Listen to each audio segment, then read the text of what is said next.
70% of men have already checked out. That is the number nobody wants to say out loud, and it changes everything once you actually sit with it. You can pretend it is exaggerated, you can laugh it off, or you can keep scrolling like nothing is happening, but that number sits there like a quiet storm building on the horizon. And the truth is simple. Once you understand why that shift happened, you start to see that what looks like chaos is actually a transition. And the people who ignore it are the ones who will feel it the hardest when it fully lands. Let me make something very clear right from the start, because people like to twist things and get emotional instead of listening. This is not about hate. This is not about blaming. And this is not about trying to tear anyone down. This is about observation. It is about pattern recognition. It is about stepping back and looking at the system we are all living in and asking a simple question that most people avoid because it makes them uncomfortable. What is actually happening right now, and where is it going? Because once you answer that honestly, a lot of things that used to feel confusing suddenly start making perfect sense. And a lot of behaviors that people used to dismiss start to look very intentional. What we are watching unfold right now is not random. It is not a phase. It is not some temporary social trend that will swing back in a few years. What we are watching is a slow but very real shift where one group of people has started to detach from a system that they no longer believe serves them. And instead of fighting that system directly, they are doing something much more effective. They are walking away from it and building something else quietly, piece by piece, without asking for permission and without making a lot of noise about it.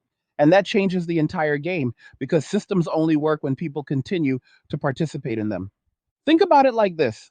Every system, whether it is financial, social, or cultural, is built on participation.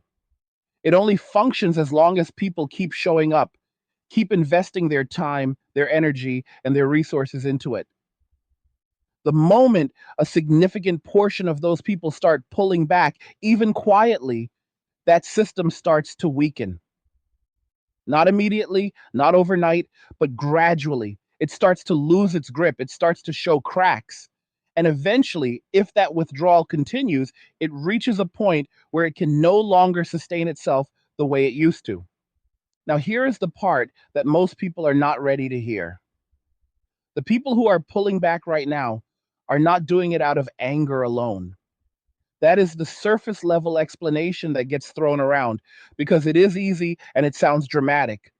The deeper reality is that they are doing it because they have looked at the cost of staying in the system and decided it no longer makes sense for them. They have done the math, not just financially, but mentally and emotionally, and they have come to a conclusion that most people are still avoiding. If the return is not worth the investment, you stop investing. And once that realization clicks, something changes. The energy that used to go into chasing approval, chasing validation, chasing outcomes inside the system gets redirected. It goes inward first. It goes into self preservation. It goes into learning, into building, into understanding how things actually work beyond the surface level that most people operate on. That is where this idea of self-maxing comes in. And people misunderstand it because they think it is just about superficial improvement. It is not. It is about becoming self-sufficient in a world that is becoming increasingly dependent on centralized control. Look around for a second without the usual filters. The world is becoming more monitored, more tracked, more controlled in ways that are often presented as convenience or safety. Your money is digital. Your purchases are tracked. Your movement is tracked. Your data is collected, analyzed, and used in ways most people never fully understand. And on the surface, it feels normal because it has been introduced gradually. But when you step back, you start to see the pattern. Control is being centralized more and more, and autonomy is being reduced in small increments that most people accept because each step on its own does not feel extreme. Now, imagine you are someone who recognizes that pattern early. You see where it is going, and you ask yourself a simple question. Do I want to be fully dependent on this system, or do I want options? And that is where the shift begins. Because once you start valuing options, You start making different choices. You start learning how to operate outside of the default pathways that most people never question. You start exploring alternatives that give you more control over your own life, even if they require more effort and more responsibility. This is where things like decentralized systems come into play. Crypto is not just about making money. That is how it is marketed to the masses because that is what gets attention. The deeper layer is about control over your own assets without relying on intermediaries who can restrict, freeze, or monitor your transactions. And yes, it requires knowledge. It requires understanding things that most people have never taken the time to learn. But that is the point. It creates a barrier that separates those who are willing to put in the work from those who are not. The same thing applies to technology choices. Most people use whatever is easiest, whatever is most popular, whatever comes pre installed. They do not question it, they do not think about the trade offs. But the people who are stepping away from the default system are starting to make different choices. They are using operating systems that give them more control and more privacy. They are learning how their devices actually work instead of just tapping on screens and accepting whatever is presented to them. And again, this is not about being extreme or paranoid, it is about awareness and control. Then you have the physical side of things, which is just as important: food, health, basic survival skills. For a long time, convenience has been prioritized over everything else: fast food, processed food, quick solutions, quick fixes. And it worked because the system was stable enough that people did not feel the need to question it. But now, more people are starting to look at their health, at what they are consuming, at how dependent they are on systems that do not necessarily prioritize their well-being, and they are making changes. They are sourcing food differently. They are learning how to grow their own food even on a small scale. They are paying attention to what goes into their bodies in a way that was not as common before. All of this ties back to one core idea, which is self reliance, not in an extreme, isolated way, but in a balanced way where you are not completely dependent on any single system that can change without your control. Because once you are fully dependent, you are also fully vulnerable. And that is the part that people do not like to think about because it feels uncomfortable. It forces you to confront the reality that the things you rely on every day are not guaranteed in the way you assume they are. Now, here is where things start to get even more interesting and also more uncomfortable for a lot of people. As this shift is happening, it is not happening evenly across everyone. Some people are adapting quickly. Some people are starting to build these parallel systems, these alternative ways of living and operating. And others are staying exactly where they are, continuing to rely on the existing system, trusting that it will continue to function the way it always has. And that creates a growing gap between those two groups. That gap is not just about knowledge, it is about mindset. It is about willingness to take responsibility for your own life versus expecting the system to provide and protect you. And over time, that gap becomes harder and harder to bridge because the people who are building these alternative systems are gaining skills, gaining understanding, gaining independence, while the people who are not are becoming more entrenched in the existing system. And this is where the conversation gets sensitive because when you start to break down who is moving in which direction, you start to see patterns that challenge a lot of commonly accepted narratives. You start to see that a significant number of men are the ones who are stepping away, who are choosing to focus on building, on learning, on becoming more self sufficient. Not all men, but enough to create a noticeable shift. And at the same time, you see many women remaining more integrated within the existing system, more reliant on its structures, its protections, its provisions. Again, this is not about blame, it is about observation. Different incentives, different experiences, different pressures lead to different behaviors. But the result is still the same: a divergence. Two groups moving in different directions, operating under different assumptions about the future. And here is the part that really changes things. The systems that are being built on the side are not easily accessible to everyone. Not because they are being gatekept in some organized, malicious way, but because they require a level of effort, a level of technical understanding, and a level of mindset that not everyone is willing or able to adopt. If you do not understand how to use decentralized tools, you cannot access them effectively. If you do not understand how to build or repair, you remain dependent on those who do. If you do not understand how to trade, barter, or operate outside of traditional financial systems, you are locked into those systems by default. So, what happens when these parallel systems become more developed, more robust, more self sustaining? The people inside them become less affected by changes in the main system. They have alternatives, they have options, they have networks that operate on different rules, and the people outside of them become more dependent on a system that is becoming more strained, more controlled, and in some cases less capable of providing the level of stability it once did. Now take a step back and look at the bigger picture. Economic signals are not as strong as they used to be. Job growth is not what it once was. Stability is not guaranteed in the way people assume it is. And when you combine that with increasing control, increasing surveillance, and decreasing autonomy, you start to see why some people are choosing to step away and build something else. This is not a sudden collapse.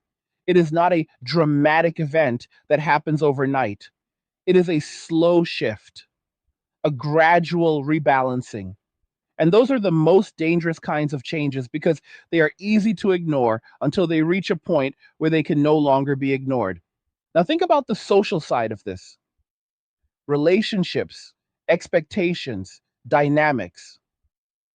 For decades, there has been a shift in how people view each other, how they interact, what they expect from each other. And in many ways, those changes have been driven by the same systems we are talking about: cultural narratives, incentives, structures that shape behavior over time. And as those dynamics have shifted, so have the outcomes. You have men who are looking at the cost of engagement, not just financially, but emotionally and mentally, and deciding that it is not worth it for them in the current environment. You have women who are looking at the same environment from a different perspective, with different expectations, and coming to different conclusions. And when those perspectives do not align, you get distance, you get disengagement, you get people choosing to opt out rather than try to force something that no longer feels natural or beneficial. That is why you see fewer approaches. That is why you see less interaction. That is why you see more people focusing on themselves rather than trying to build connections that feel uncertain or one sided. It is not because people suddenly forgot how to connect, it is because the incentives and the perceived risks have changed. And here is where the wake up call comes in. When enough people start opting out, the effects ripple outward. It does not just impact individuals, it impacts systems, it impacts economies, it impacts cultures. Because again, everything is built on participation. And when participation drops, everything built on top of it starts to shift.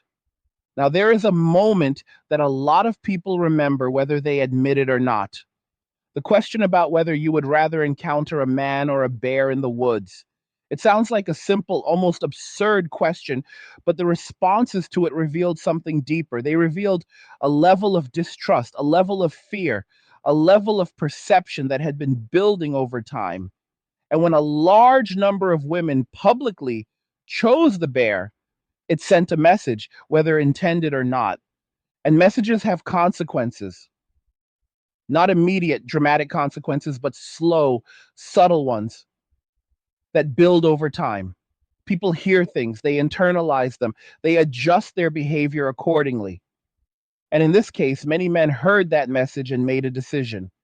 If that is how we are perceived, if that is the risk we represent, then the simplest solution is to remove ourselves from the equation. to step back, to disengage, to focus elsewhere. And that is exactly what many have done. Not out of spite, not out of anger alone, but out of a desire for peace, for simplicity, for control over their own lives. Because when you remove yourself from a system that feels hostile or unbalanced, you regain a sense of stability that is hard to find when you are constantly navigating conflict or uncertainty. But here is the part that people are just starting to feel. When you push something away for long enough, when you discourage it, when you make it clear that it is not wanted, you cannot be surprised when it actually goes away. And you cannot assume that it will come back the same way it was before. Because while you were pushing it away, it was evolving somewhere else. And now, as pressures increase, as systems become more strained, as realities start to shift, there are people who are looking around and realizing that the safety nets they relied on are not as strong as they thought. The provisions they expected are not keeping up with the cost of living. The support systems are stretched thin. And suddenly, the idea of independence, of self reliance, of having someone or something to rely on outside of the system starts to look a lot more valuable. But by that point, the landscape has changed. The people who stepped away have built new routines, new priorities, new ways of living that do not revolve around the old dynamics. They have found stability in their own systems, in their own structures, and they are not necessarily looking to re engage in the same way they once did. That is why you are seeing confusion. Questions about why things feel different, why interactions are not the same, why the energy has shifted. It is not random. It is the result of years of gradual change, of incentives, of choices, of messages sent and received. And none of this means that everything is doomed or that there is no way forward. What it means is that the rules have changed, and pretending they have not is the fastest way to get left behind by those changes, because the world does not wait for anyone to catch up. It moves, it adapts, it evolves. And the people who recognize that early have an advantage that compounds over time. So the real question is not who is right or who is wrong. The real question is, what are you going to do with this information? Are you going to ignore it because it is uncomfortable? Are you going to dismiss it because it challenges what you have been told? Or are you going to take a step back, look at your own situation, and start making adjustments that give you more control over your own life? Because at the end of the day, that is what this is really about: control over your time, your energy, your resources, your future. And in a world that is becoming more centralized, more monitored, more controlled, that kind of control becomes more valuable, not less. And the people who understand that are already moving quietly, steadily, without needing validation or approval. They are building something that does not rely on the old system in the same way. And whether you agree with it or not, whether you like it or not, that shift is happening. The only thing left to decide is where you stand when it fully unfolds. What makes this shift even more serious is that it is happening beneath the surface while most people are still focused on appearances. On the outside, everything still looks normal enough to pass a casual glance. People are still going to work, still paying bills, still scrolling, still talking about the same surface level topics. But underneath that layer, the foundation is changing in ways that are not obvious until you start paying attention to behavior instead of words. Behavior always tells the truth. And right now, behavior is showing a steady movement away from dependence and toward autonomy by a growing number of men who have quietly decided that the old rules no longer benefit them. When people hear that, they tend to react emotionally first instead of logically. They want to argue about fairness, about who deserves what, about who is to blame. But none of that changes the reality of what is happening.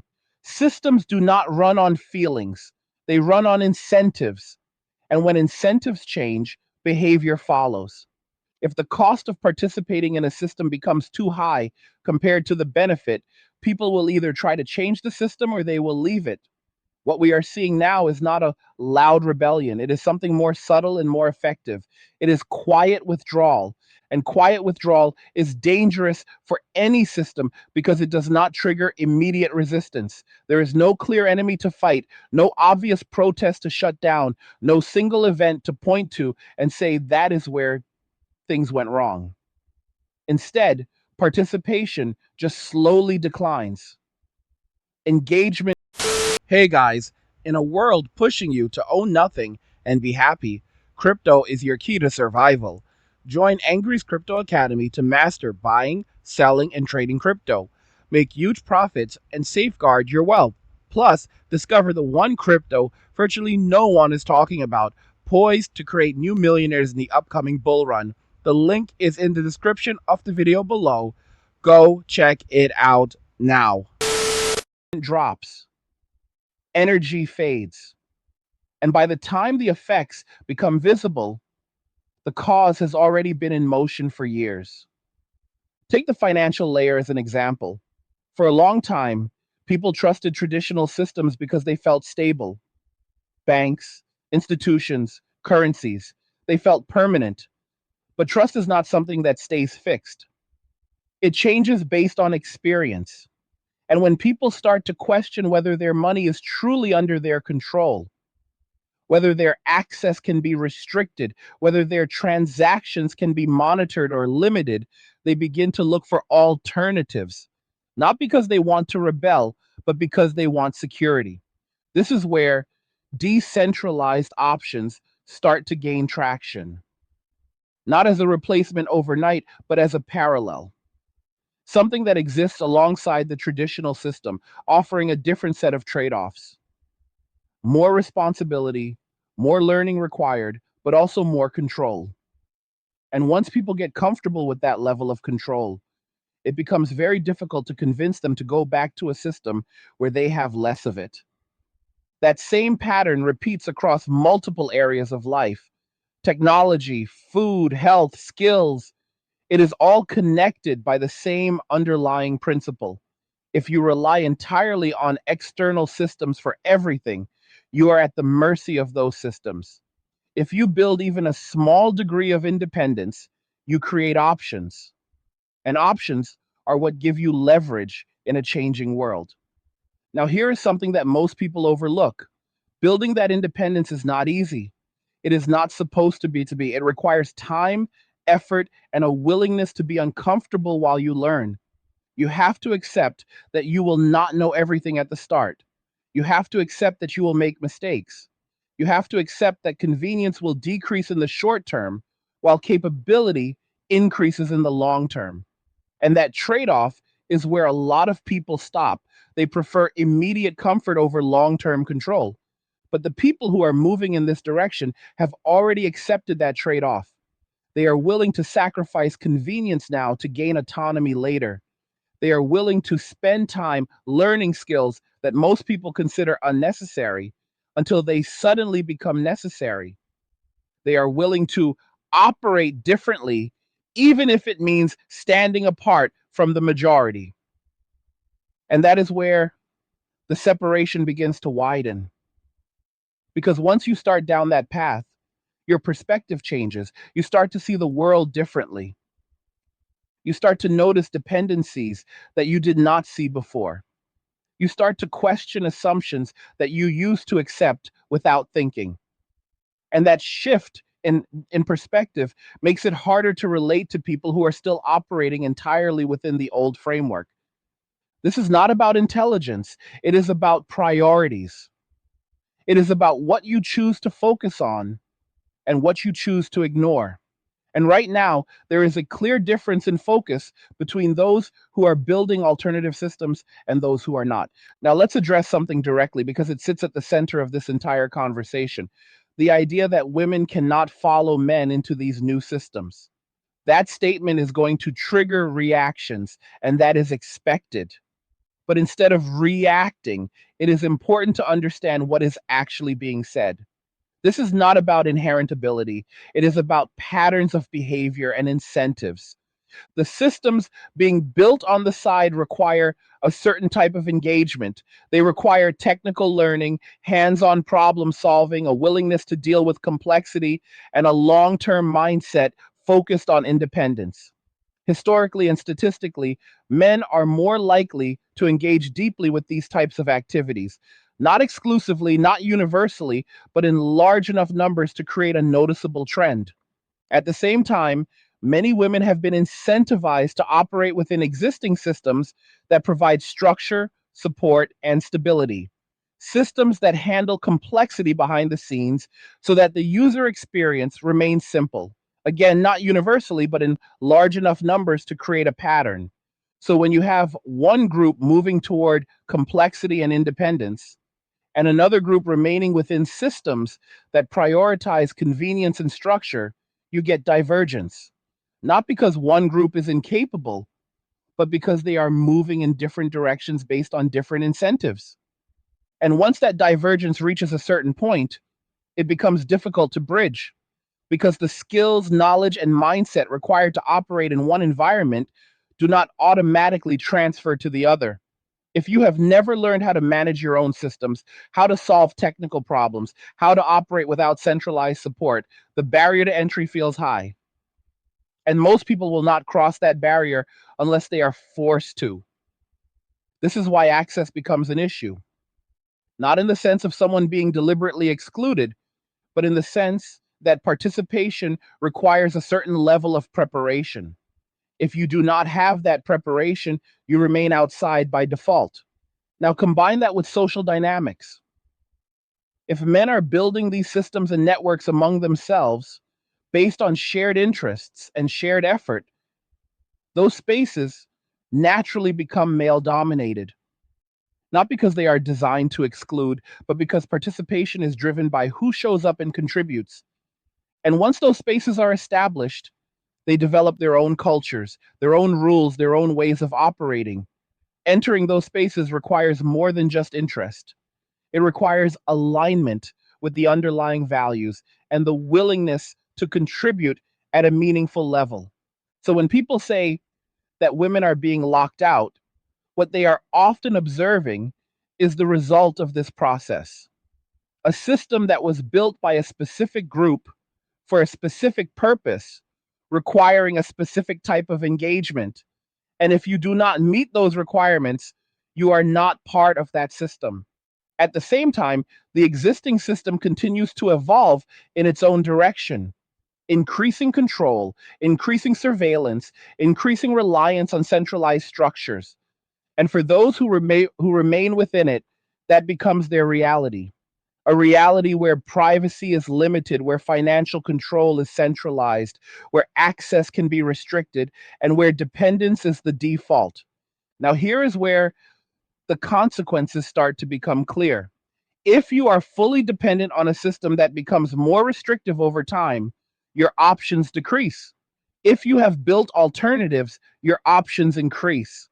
And in times of stability, that difference might not feel significant. But in times of stress, in times of economic pressure, in times of systemic change, that difference becomes critical. This brings us to the economic layer again, because it ties everything together. When job growth stagnates, when opportunities become limited, when costs continue to rise, people feel pressure. And how they respond to that pressure depends on their level of independence. If you are fully dependent on traditional employment, traditional income, traditional systems, your ability to adapt is limited. You are tied to structures that you do not control. If those structures change, you feel it immediately. If you have diversified your skills, your income sources, your systems of exchange, your level of independence, you have more flexibility, you can adjust, you can pivot, you can operate in ways that are not available to those who are fully dependent. And this is exactly what we are starting to see. Men who are stepping away from traditional pathways, not entirely, but enough to create alternatives, learning how to trade, how to barter, how to operate outside of conventional systems. Not because they expect a complete collapse, but because they understand the value of having options. At the same time, there are many who remain fully invested in the existing system, expecting it to continue functioning as it always has. And when signs of strain appear, the response is often confusion rather than adaptation. Now, let's talk about health because it is another layer that connects directly to independence. The healthcare system is one of the most centralized and controlled systems that exist. It operates on data, on protocols, on standardized approaches. And while it provides value, it also creates dependency. More people are starting to question that dependency. They are looking at their own health and asking whether they can take more control over it, not by rejecting modern medicine entirely, but by reducing unnecessary reliance on it, by focusing on prevention, on nutrition, on physical fitness, on understanding their own bodies. This shift toward natural remedies, toward supplements, toward locally sourced food is not just a trend. It is part of the same broader movement toward self reliance. Because if you can maintain your health without constant intervention from centralized systems, you reduce your dependency on those systems. And again, this requires effort. It requires learning. It requires discipline. It requires consistency. And those are qualities that align with the same mindset that drives the shift toward parallel systems in other areas of life. Now, step back and look at the full picture. Financial independence, technological independence, physical independence, social independence. These are not separate movements. They are all part of the same underlying shift, a move away from centralized dependence toward distributed control. And as that shift continues, the gap between those who adapt and those who do not will continue to grow. Not because one group is better than the other, but because they are operating under different assumptions about the future. Now, let's address the emotional side of this because it cannot be ignored. When people feel left behind, when they feel excluded, when they feel like they are losing access to something they once had, the natural response is frustration. And that frustration often gets directed outward. Questions start to come up. Why are things different? Why are people acting differently? Why is engagement lower? Why are connections harder to form? And without understanding the underlying shift, those questions do not have clear answers. But when you look at the behavior, the patterns, the incentives, the answers start to emerge. People are not disengaging randomly. They are making calculated decisions based on their perception of cost and benefit. And those decisions are reshaping the landscape in ways that are not immediately obvious. This is where accountability comes into the conversation, and it is not a comfortable topic because accountability requires looking at past decisions, past incentives, past behaviors, and recognizing how they contributed to the current situation at Chaish. It requires moving beyond surface level explanations and examining deeper patterns. For a long time, there has been a shift in how men have been perceived and treated within the broader cultural narrative. Criticism, scrutiny, expectations that are often inconsistent or one sided. And while some of that criticism is valid, the overall effect has been a growing sense of disengagement. When you tell a group repeatedly that they are not needed, that they are a problem, that their presence is not valued, you cannot be surprised when they start to withdraw. And when they withdraw, they take their participation, their effort, their contribution with them. Now, combine that with the earlier point about the bear question. It may seem trivial, but it was a moment where perception became very visible, and perception drives behavior. When men heard that, many of them adjusted. They stepped back, they reduced interaction, they focused elsewhere. And over time, that adjustment becomes the new normal. Less engagement, less approach, less interaction. Not because people forgot how to connect, but because they no longer see the value in doing so under the current conditions. Now, here is the part that is difficult to accept. Once that shift reaches a certain point, reversing it is not simple. You cannot just tell people to come back and expect them to return to the same patterns, because while they were gone, they built something else. They found alternatives. They created new routines that do not rely on the old dynamics. And that is where we are now, a transition period, a moment where the old system is still functioning, but not as strongly as before, while new systems are emerging quietly in the background. The question is not whether this shift will continue, it already is. The question is how far it will go and who will adapt to it, because the reality is simple. The world is changing, not in a dramatic, headline grabbing way, but in a slow, steady way that reshapes everything over time. And the people who recognize that early have a choice. They can adapt, they can build, they can position themselves in a way that gives them more control. Or they can remain where they are and hope that the system continues to provide what it always has. Hope is not a strategy, adaptation is. And that is the core message here. Not fear, not anger, not blame. Awareness. Because once you see the pattern, once you understand the direction, you have the opportunity to make different choices, choices that align with where things are going, not where they have been. And whether you act on that or not is entirely up to you. There is another layer to this that most people never take the time to think through, and it has nothing to do with emotion or ideology and everything to do with systems engineering. Every system, no matter how strong it looks from the outside, has limits. It has inputs, outputs, dependencies, and failure points. When those limits are reached, the system either adapts or it starts to degrade. The mistake most people make is assuming that because something has worked for a long time, it will continue to work the same way indefinitely. That assumption has never held true in any era, and it is not going to start holding true now. When you study history, not casually but with intention, you start to see a pattern repeat over and over. Systems expand, they centralize power, they become more complex, they increase control to maintain stability, and eventually they reach a point where the cost of maintaining that control outweighs the benefits. At that point, pressure builds. Sometimes it releases slowly, sometimes it releases all at once, but it always releases. And the people who do best during those transitions are not the ones who resisted change entirely or the ones who blindly followed it. They are the ones who saw it coming and positioned themselves accordingly.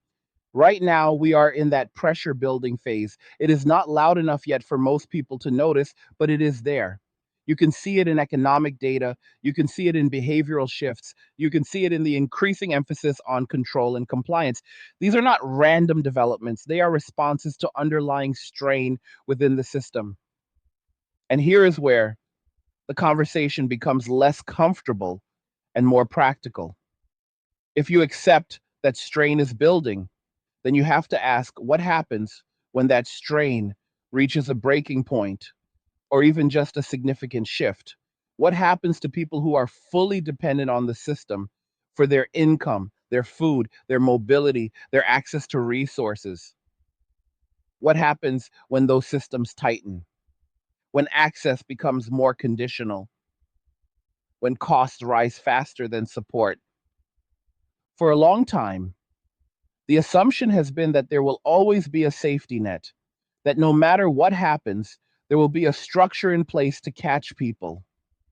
But safety nets are not infinite. They are funded, they are managed, and they are subject to the same pressures as everything else. When those pressures increase, the safety net either shrinks, becomes more selective, or becomes more controlled. This is where the idea of autonomy becomes more than just a preference. It becomes a form of security. If you can provide for yourself, even partially, you reduce your exposure to system level risk. If you can operate independently, even in small ways, you create buffers between yourself and potential disruptions. Now, think about how that plays out in real terms. Food is one of the simplest examples. Most people rely entirely on large scale distribution systems, grocery stores, supply chains, logistics networks that operate efficiently as long as everything is stable. But those systems are not designed for resilience at the individual level. They are designed for efficiency at scale. When disruptions happen, even small ones, you see how quickly shelves can empty, how quickly prices can change, how quickly access can become uncertain. And that is with relatively minor disruptions. Imagine a scenario where those disruptions are more sustained or more widespread. The people who have alternative sources, even limited ones, are in a different position. They are not immune, but they are less exposed. They have options. And again, it comes back to that word, options. The same applies to skills. Most people have specialized skills that fit within the current system. They know how to perform a role within a structure that already exists. That works well when the system is stable. But when the system changes, those specialized roles can become less secure. On the other hand, people who have broader, more adaptable skills have more flexibility. They can build, repair, grow, trade, solve problems in different contexts. Those skills are not tied to a single system. They transfer across environments. And that is exactly what many men are focusing on right now. Not because they expect everything to collapse, but because they understand that flexibility is valuable. They are learning how to work with their hands, how to understand systems at a deeper level, how to reduce reliance on structures they do not control. Now, this is where things start to connect back to relationships and social dynamics in a way that most people do not consider. When one group is increasing its independence and another group is increasing its dependence, the balance of interaction changes, not in an obvious dramatic way, but in subtle ways that affect behavior. If someone is fully independent, they do not need to engage unless they see value in it. Their baseline is stability on their own. Engagement becomes a choice, not a necessity. On the other hand, if someone is more dependent on external systems, their baseline is tied to those systems. Their engagement is influenced by the need for stability within that framework. That difference in baseline changes everything. It changes how people approach each other, how they communicate, what they expect, what they tolerate. And when those baselines do not align, friction increases. This is one of the reasons why interactions feel different now compared to the past. It is not just cultural change, it is structural change. The underlying conditions that shape behavior are shifting, and that shift is reflected in how people relate to each other. Now, let's address something that often gets misunderstood. When men step away, when they reduce engagement, when they focus on themselves, it is often interpreted as avoidance or failure. But from their perspective, it is a rational decision based on the current environment. If the perceived risks of engagement are high and the perceived benefits are low or uncertain, disengagement becomes the logical choice. And once that choice leads to increased stability, increased control, increased peace, it reinforces itself. It becomes a new standard. That is why simply telling men to re engage is not effective. You have to change the underlying incentives. You have to create an environment where engagement is beneficial again. And that is not something that can be done through messaging alone. It requires structural change. And at the same time, there are women who are starting to feel the effects of this shift, even if they do not fully understand the cause. They notice fewer approaches, less attention, less engagement. They notice that the dynamics they were used to are not as consistent as they once were. And without context, that feels confusing. It feels like something is wrong, but it is not immediately clear what. Because on the surface, everything still looks similar. The same platforms, the same environments, the same structures. But the behavior within those structures has changed. Now, here is where accountability comes back into focus, but in a more nuanced way. It is not about assigning blame to individuals. It is about recognizing how collective behavior shapes outcomes over time. For decades, there have been messages, incentives, and structures that influenced how men and women interact. Some of those changes were necessary. Some of them addressed real issues, but they also had side effects. And those side effects have accumulated. When you create an environment where one group feels consistently scrutinized, criticized, or devalued, that group will eventually adjust its behavior. It will withdraw. It will redirect its energy. It will seek environments where it feels more valued or at least less exposed. And when that happens on a large scale, it changes the entire landscape. It is not about individual interactions anymore. It is about systemic shifts in participation. Now, combine that with the earlier point about parallel systems. As men withdraw from traditional social dynamics, they are not simply isolating themselves. They are redirecting their focus into areas that provide them with tangible returns, skills, knowledge, systems that increase their independence. Over time, those areas become more developed. They become ecosystems in their own right. And those ecosystems operate under different rules than the mainstream system. They are less focused on external validation and more focused on functionality, less focused on appearance and more focused on capability, less dependent on centralized structures and more reliant on distributed networks. And once those ecosystems reach a certain level of maturity, they become self-sustaining. They do not need constant input from the outside system to function. They have their own internal dynamics, their own forms of exchange, their own ways of operating.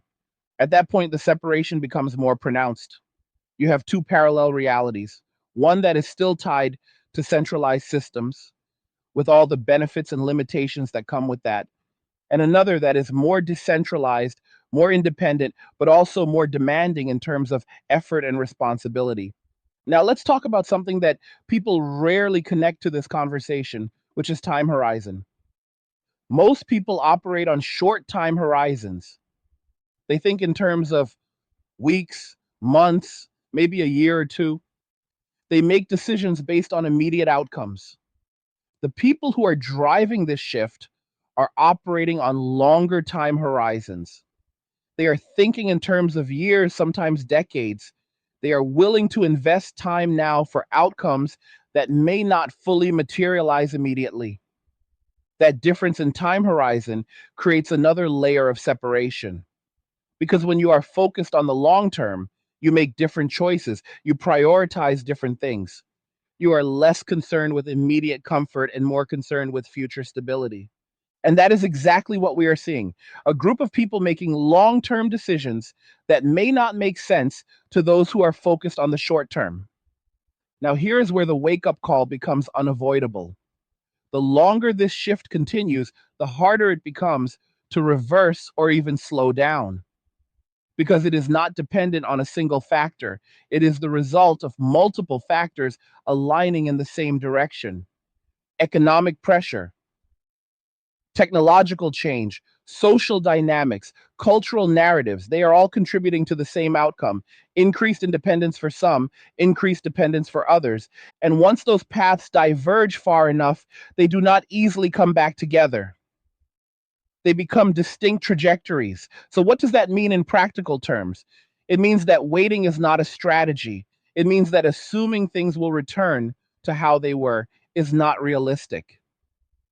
It means that adaptation is not optional if you want to maintain control over your own life. Now, let's bring this back to the individual level because that is where it actually matters. It is easy to talk about systems, about groups, about trends, but at the end of the day, every person has to decide how they respond to those trends. You can choose to ignore them. You can choose to hope that they do not affect you. You can choose to stay within the existing system and trust that it will continue to provide what you need. Or you can choose to start building your own level of independence, not all at once, not in an extreme way, but gradually, learning skills, understanding systems, reducing unnecessary dependencies. And that does not mean rejecting everything. It does not mean disconnecting completely. It means creating balance, having options. Because the people who are in the strongest position are not the ones who are fully inside or fully outside. They are the ones who can operate in both environments, who can use the existing system when it benefits them, but are not fully reliant on it. That is the position that provides the most flexibility, the most resilience. And that is where this entire conversation leads, not to division, not to conflict, but to awareness and adaptation.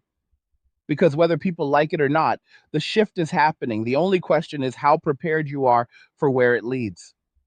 There is a point in every transition where denial becomes more costly than acceptance, and most people do not recognize when they have crossed that line because nothing announces it clearly. It does not arrive with a warning or a headline that says everything has changed. It arrives quietly in the form of small inconveniences that become patterns, small limitations that become expectations, small shifts that slowly redefine what normal feels like. And by the time people realize that what they thought was temporary has become permanent, the window for easy adjustment has already closed. What you are seeing right now is that exact phase beginning to take shape. Not fully formed, not fully visible, but undeniable if you're paying attention. The old assumptions are still being repeated, but they are no longer matching reality the way they used to. People still talk about stability, opportunity, and support as if they are constants, but the lived experience is starting to drift away from those ideas. And when there is a gap between what people are told and what they experience, trust begins to erode. Trust is one of the most important elements in any system because it reduces friction.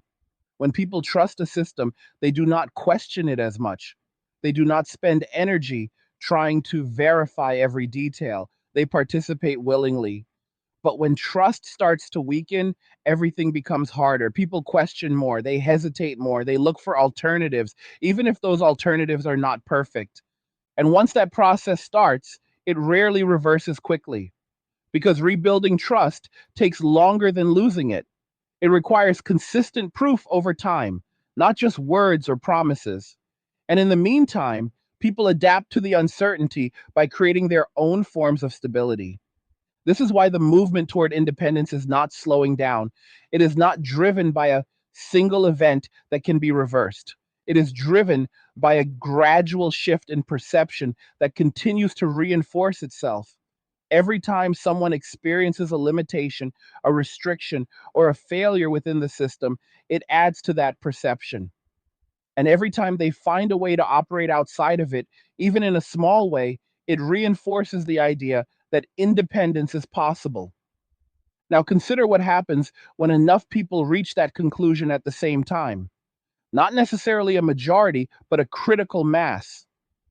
The system does not collapse immediately, but it begins to lose its ability to shape behavior as effectively as it once did, because behavior is no longer aligned with the system by default. It becomes conditional. And conditional participation is fundamentally different from unconditional participation. It means people are always evaluating, always comparing, always deciding whether to stay engaged or to step away. And that creates instability at the system level because it reduces predictability. This is why you are seeing an increase in attempts to guide behavior more directly. More rules, more incentives, more mechanisms to keep people engaged and compliant. Not necessarily in an obvious or aggressive way, but in subtle ways that influence choices over time. But here is the challenge with that approach. The more you try to enforce participation, the more you highlight the fact that participation is no longer natural. And that can have the opposite effect, pushing more people to look for ways to reduce their reliance on the system. This creates a feedback loop. Increased control leads to increased awareness of that control, which leads to increased efforts to regain autonomy, which leads to further adjustments by the system. And that loop continues until it reaches a new equilibrium. The question is what that equilibrium looks like and who is prepared for it. Now, let's shift the focus slightly and talk about competence because it sits at the center of this entire transition. Competence is what allows someone to operate independently. It is what allows them to solve problems, to adapt, to create value in different contexts. And competence is built through effort, through repetition, through exposure to challenges. For a long time, many aspects of daily life have been simplified to the point where competence is no longer required for basic functioning. Systems are designed to be user friendly, to remove friction, to handle complexity behind the scenes. And that has benefits. It makes life easier in many ways, but it also creates a situation where people become less familiar with how things actually work. They rely on interfaces instead of understanding systems. They follow instructions instead of developing problem solving skills. And that works as long as the system continues to function smoothly. The moment it does not, the lack of competence becomes a limitation. Because without understanding how things work, it becomes difficult to adapt when they change. This is why the people who are stepping away are focusing so heavily on building competence, not just in one area, but across multiple areas. Technical skills, practical skills, financial literacy, physical capability. They are building a foundation that allows them to operate even when conditions are not ideal. And that foundation takes time to build. It is not something you can develop overnight. It requires consistent effort, often without immediate reward. And that is another reason why many people do not pursue it, because the benefits are not always visible right away.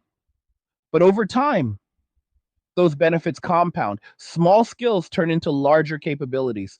Small pieces of knowledge connect into a broader understanding. And eventually, that creates a level of independence that is difficult to achieve through shortcuts.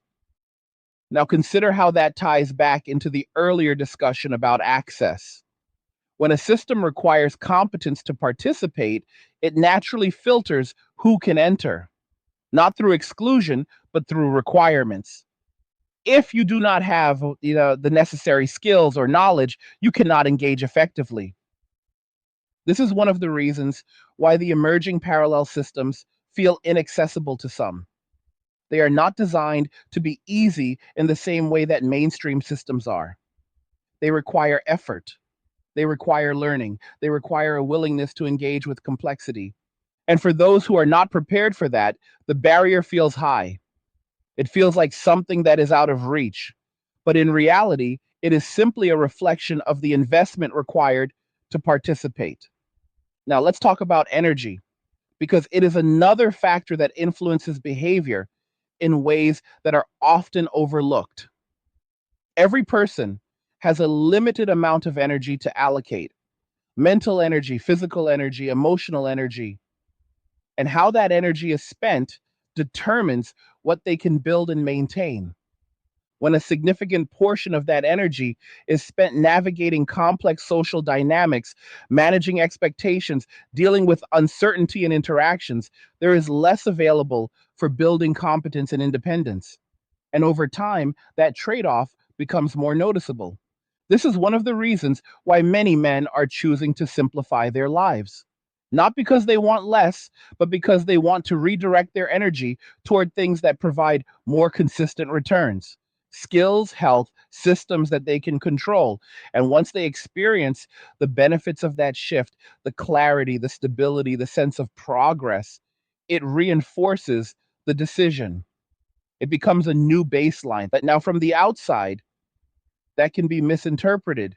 It can be seen as withdrawal, as avoidance, as a lack of ambition in certain areas.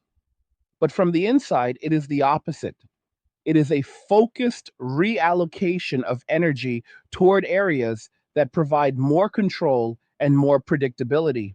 And that difference in perspective is important because without understanding it, it is easy to draw incorrect conclusions about what is happening. Now, let's bring this back to the broader system again, because individual choices aggregate into collective outcomes. When enough individuals make similar choices, those choices start to shape the environment. If enough people prioritize independence, systems that rely on dependence will have to adjust. If enough people reduce their participation in certain areas, those areas will contract or change. If enough people build alternative systems, those systems will grow. And that is exactly what we are seeing. Not a sudden shift, but a gradual redistribution of effort and attention away from some areas toward others. Now, here is where the long term implications become clear. As these alternative systems grow, they begin to attract more participants, not necessarily because people are ideologically aligned, but because they see value in what is being built. And as participation increases, those systems become more robust. They develop better tools, better processes, better networks. They become easier to access for those who are willing to learn. At the same time, the existing system continues to evolve in response to pressure. It may become more efficient in some ways, more controlled in others. It may offer incentives to retain participation or implement restrictions to guide behavior. And over time, the interaction between these systems creates a new landscape, one where people have to choose how they engage, where they place their trust, where they invest their time and energy. Now, let's address something that sits at the edge of this conversation, which is responsibility. Not in a moral sense, but in a practical sense. Responsibility for your own outcomes. In a highly structured system, responsibility can be distributed. You rely on institutions, on frameworks, on established pathways.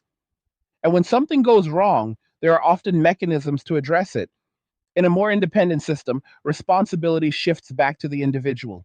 You are responsible for your own decisions, your own preparation, your own outcomes. And that can feel heavy, especially for those who are not used to it. But it also comes with a trade off: more responsibility, more control, less dependence, more autonomy. And that trade off is at the heart of this entire shift. Some people are willing to accept it, others are not. Now, let's connect this back to the earlier point about time. The longer someone delays building independence, the harder it becomes to catch up.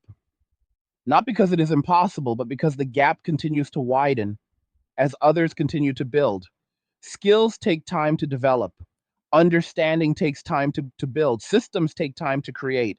And the earlier you start, the more time you have for those things to compound. This is why awareness matters. Because once you are aware of the direction things are moving, you can start making small adjustments. You do not have to change everything at once. You can start with one area, one skill, one habit. And over time, those small changes add up. They create momentum, they create options. Now, here is the part that most people resist.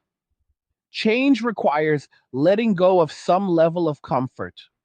It requires stepping into uncertainty, into learning, into effort. And that is uncomfortable. But staying in a system that is changing around you without adapting is also uncomfortable, just in a different way. It is a slower discomfort, one that builds over time as options become more limited. So the choice is not between comfort and discomfort. It is between different types of discomfort: short term effort for long term control, or short term comfort for long term dependence.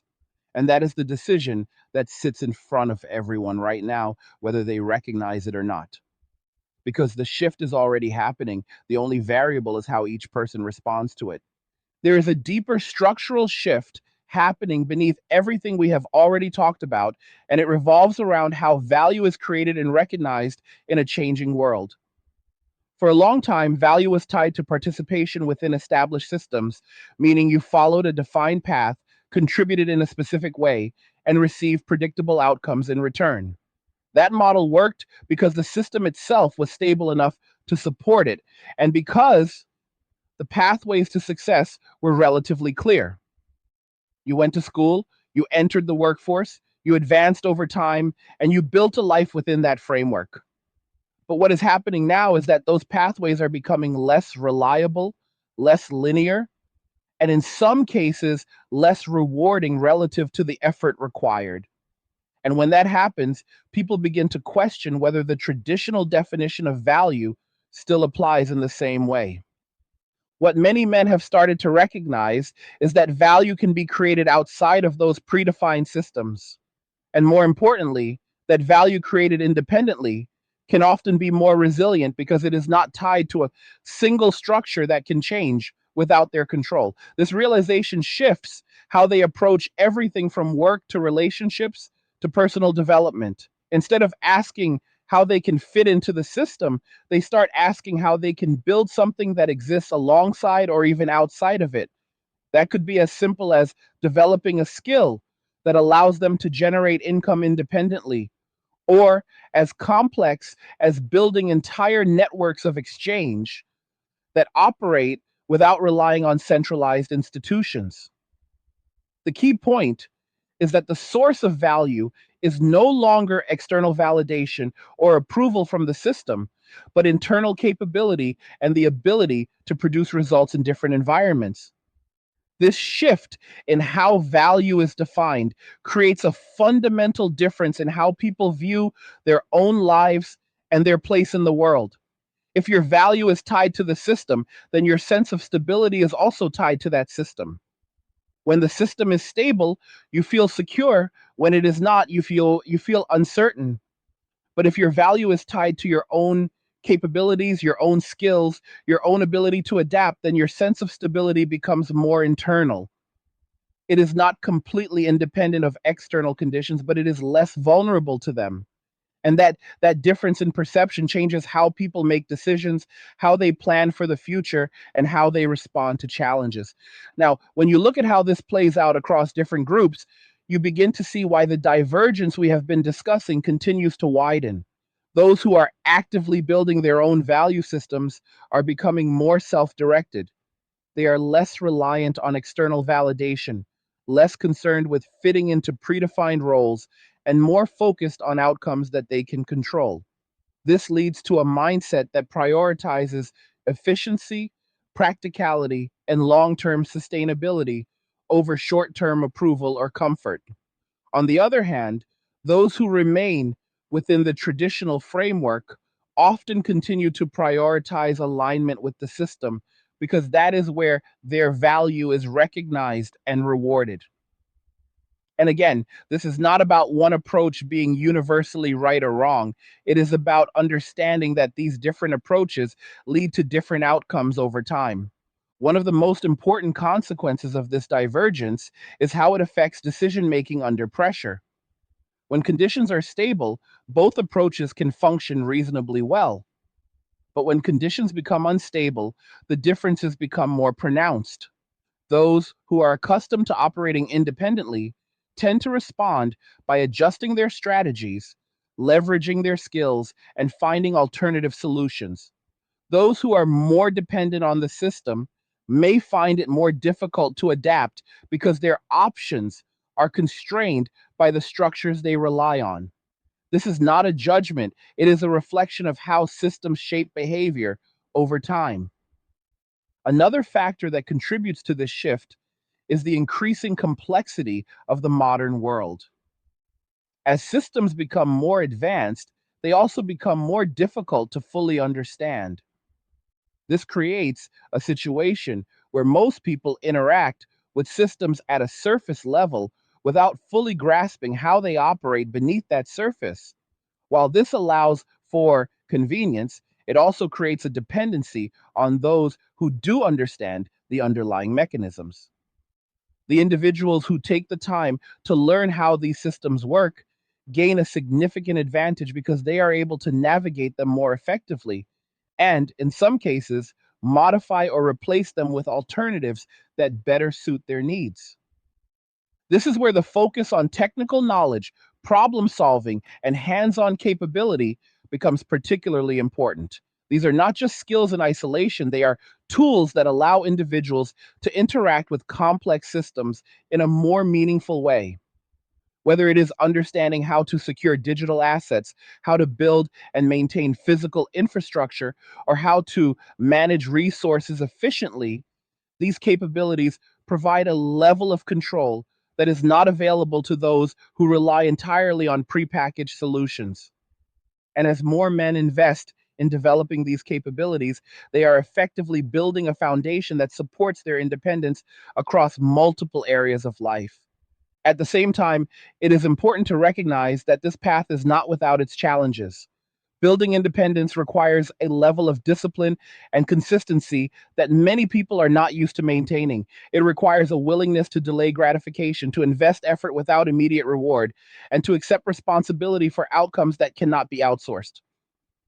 This is not an easy path, and it is not one that everyone will choose. But for those who do, the long term benefits often outweigh the initial difficulty.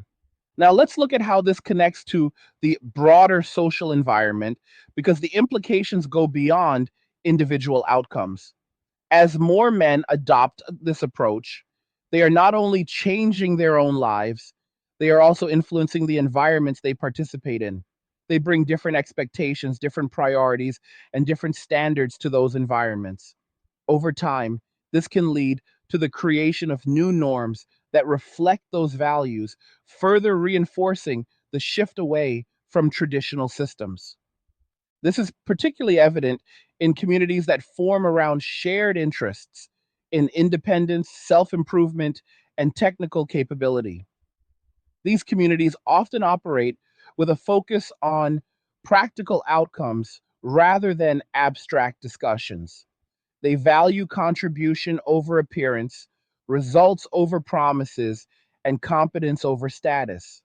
And because these values are aligned with the goal of independence, they tend to attract individuals who are already inclined toward that mindset, creating a reinforcing cycle.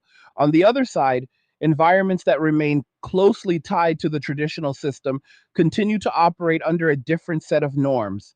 They may place greater emphasis on alignment with established structures, on maintaining social expectations, and on navigating the system effectively rather than stepping outside of it. Again, neither approach is inherently right or wrong, but they lead to different trajectories over time. One of the more difficult aspects of this shift is that it creates a sense of disconnect between these different environments. People who operate primarily within one framework may find it challenging to understand or relate to those who operate within the other. This can lead to miscommunication, misunderstanding, and in some cases, conflict.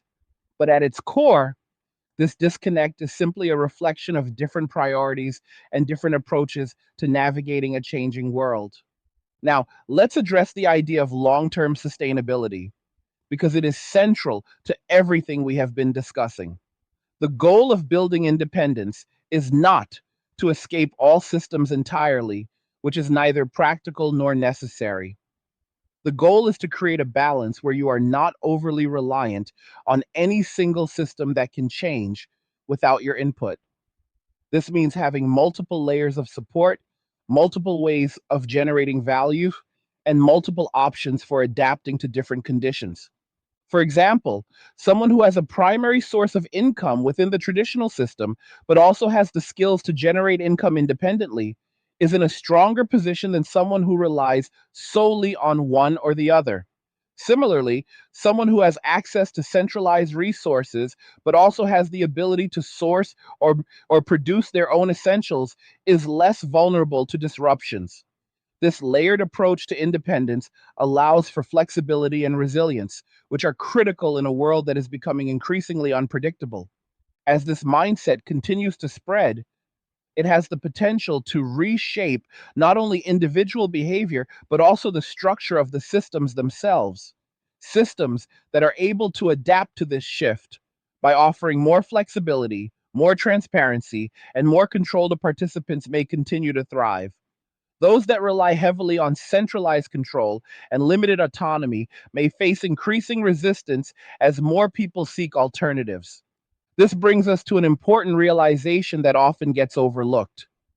The shift toward independence is not just a reaction to current conditions, it is also a proactive response to anticipated changes.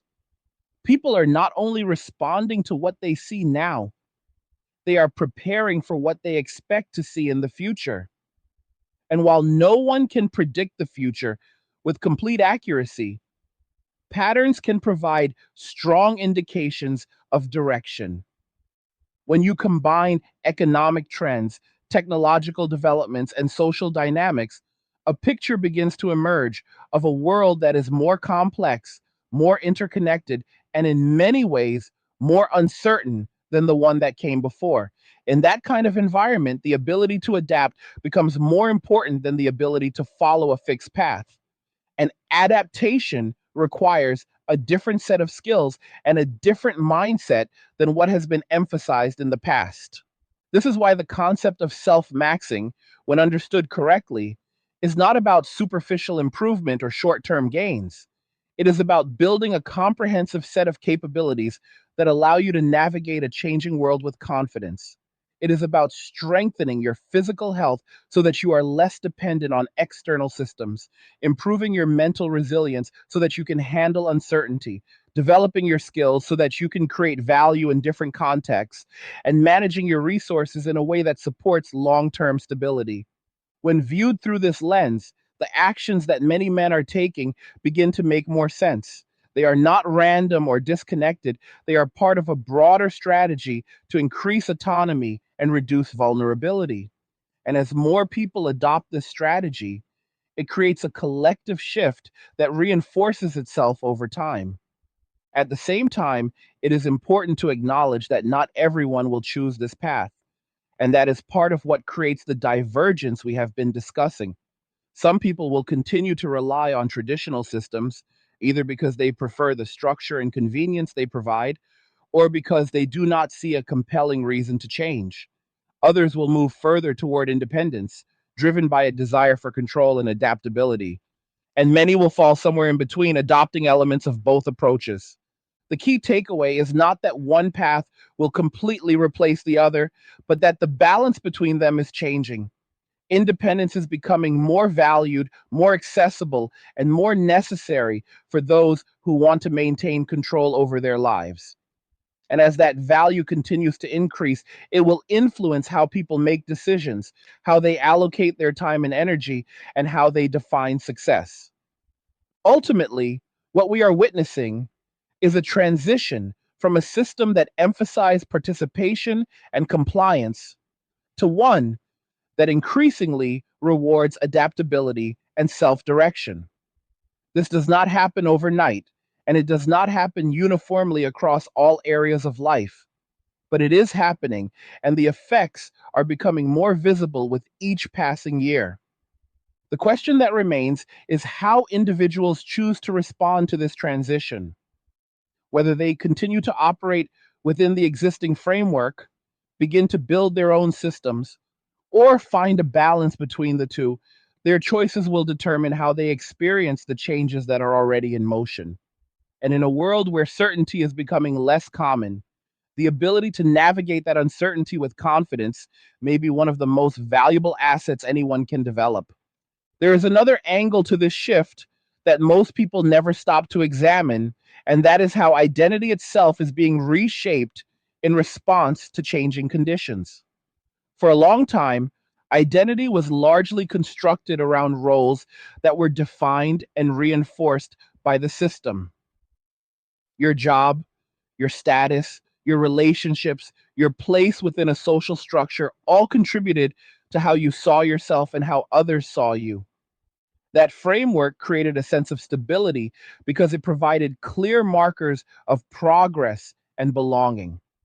But as those roles become less stable, less predictable, and in some cases less meaningful, identity begins to shift from something externally assigned to something internally constructed. What many men are doing, whether consciously or not, is rebuilding their identity around capability rather than position. Instead of defining themselves by what they are within a system, they are defining themselves by what they can do, what they can build, what they can sustain. This may seem like a subtle change, but it has significant implications. When identity is tied to capability, it becomes more resilient because it is not dependent on external validation or approval. It is grounded in tangible skills and outcomes that can be carried across different environments. This shift also changes how success is measured. Traditional markers such as titles, income levels within a specific framework, or social recognition become less central, while factors like independence, adaptability, and control over one's own life become more important. This does not mean that traditional measures lose all value, but they are no longer the sole indicators of progress. Instead, they become one of many factors that individuals consider when evaluating their situation. At the same time, this redefinition of identity creates tension for those who remain within the traditional framework. When the system continues to emphasize external markers of success, but individuals begin to prioritize internal capability, there is a mismatch in how value is perceived. This can lead to misunderstandings where one group views the other as either disengaged or misaligned, while the other sees themselves as operating on a different set of priorities. Now, let's consider how this shift in identity influences behavior on a practical level. When someone defines themselves by their capability, they are more likely to invest time and energy into activities that strengthen that capability. This includes learning new skills, maintaining physical health, building systems that support independence, and seeking out environments that challenge and develop their abilities. Over time, these investments compound, leading to increased confidence and a greater sense of control. This also affects how individuals respond to setbacks. If identity is tied to external roles, setbacks can feel like a loss of identity itself. Losing a job, for example, can feel like losing a part of who you are.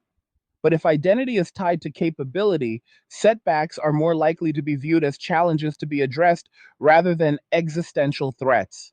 The focus shifts from what was lost to what can be built or rebuilt using the skills and knowledge that remain. This perspective is particularly important in a world where change is becoming more constant. When conditions are stable, it is easier to rely on fixed roles and predictable pathways. But when conditions are dynamic, the ability to adapt becomes more valuable than the ability to follow a predefined path. And adaptation is closely tied to capability. Now, let's bring this back to the broader theme of divergence, because identity plays a key role in how different groups navigate this transition. Those who have begun to redefine their identity around capability are naturally moving toward environments that support and reinforce that identity.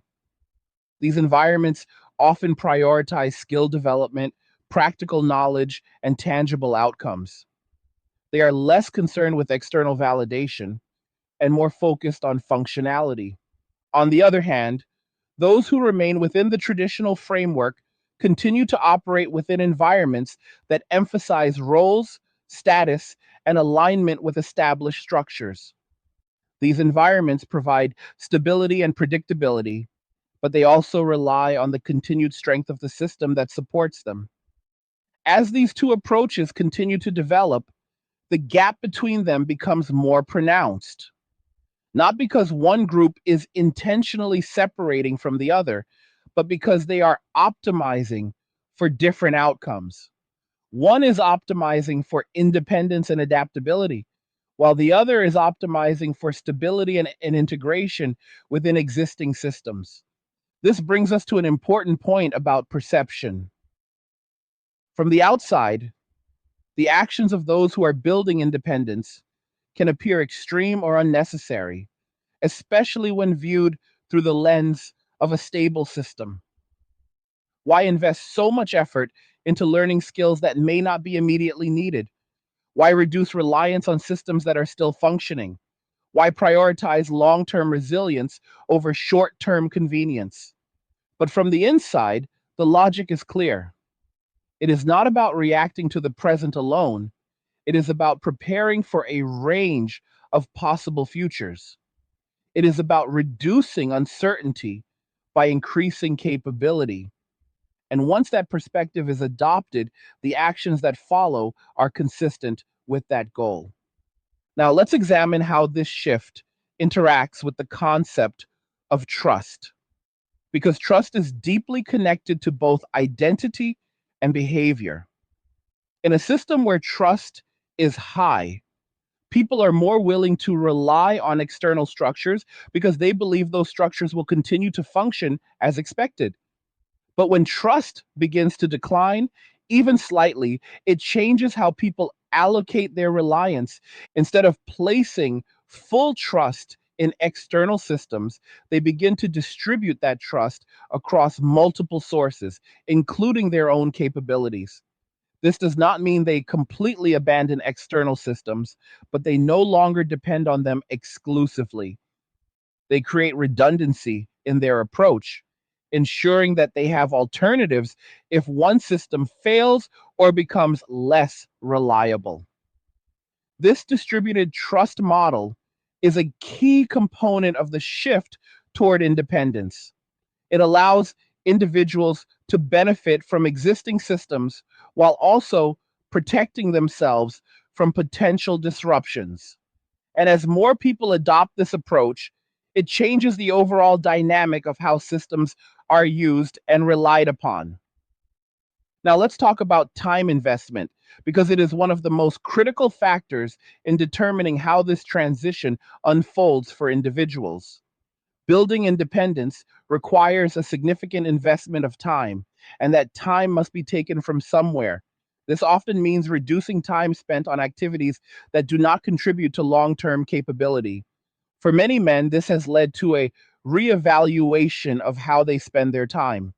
Activities that once provided short term satisfaction but little long term benefit are being replaced with activities that contribute to skill development, health, and system building.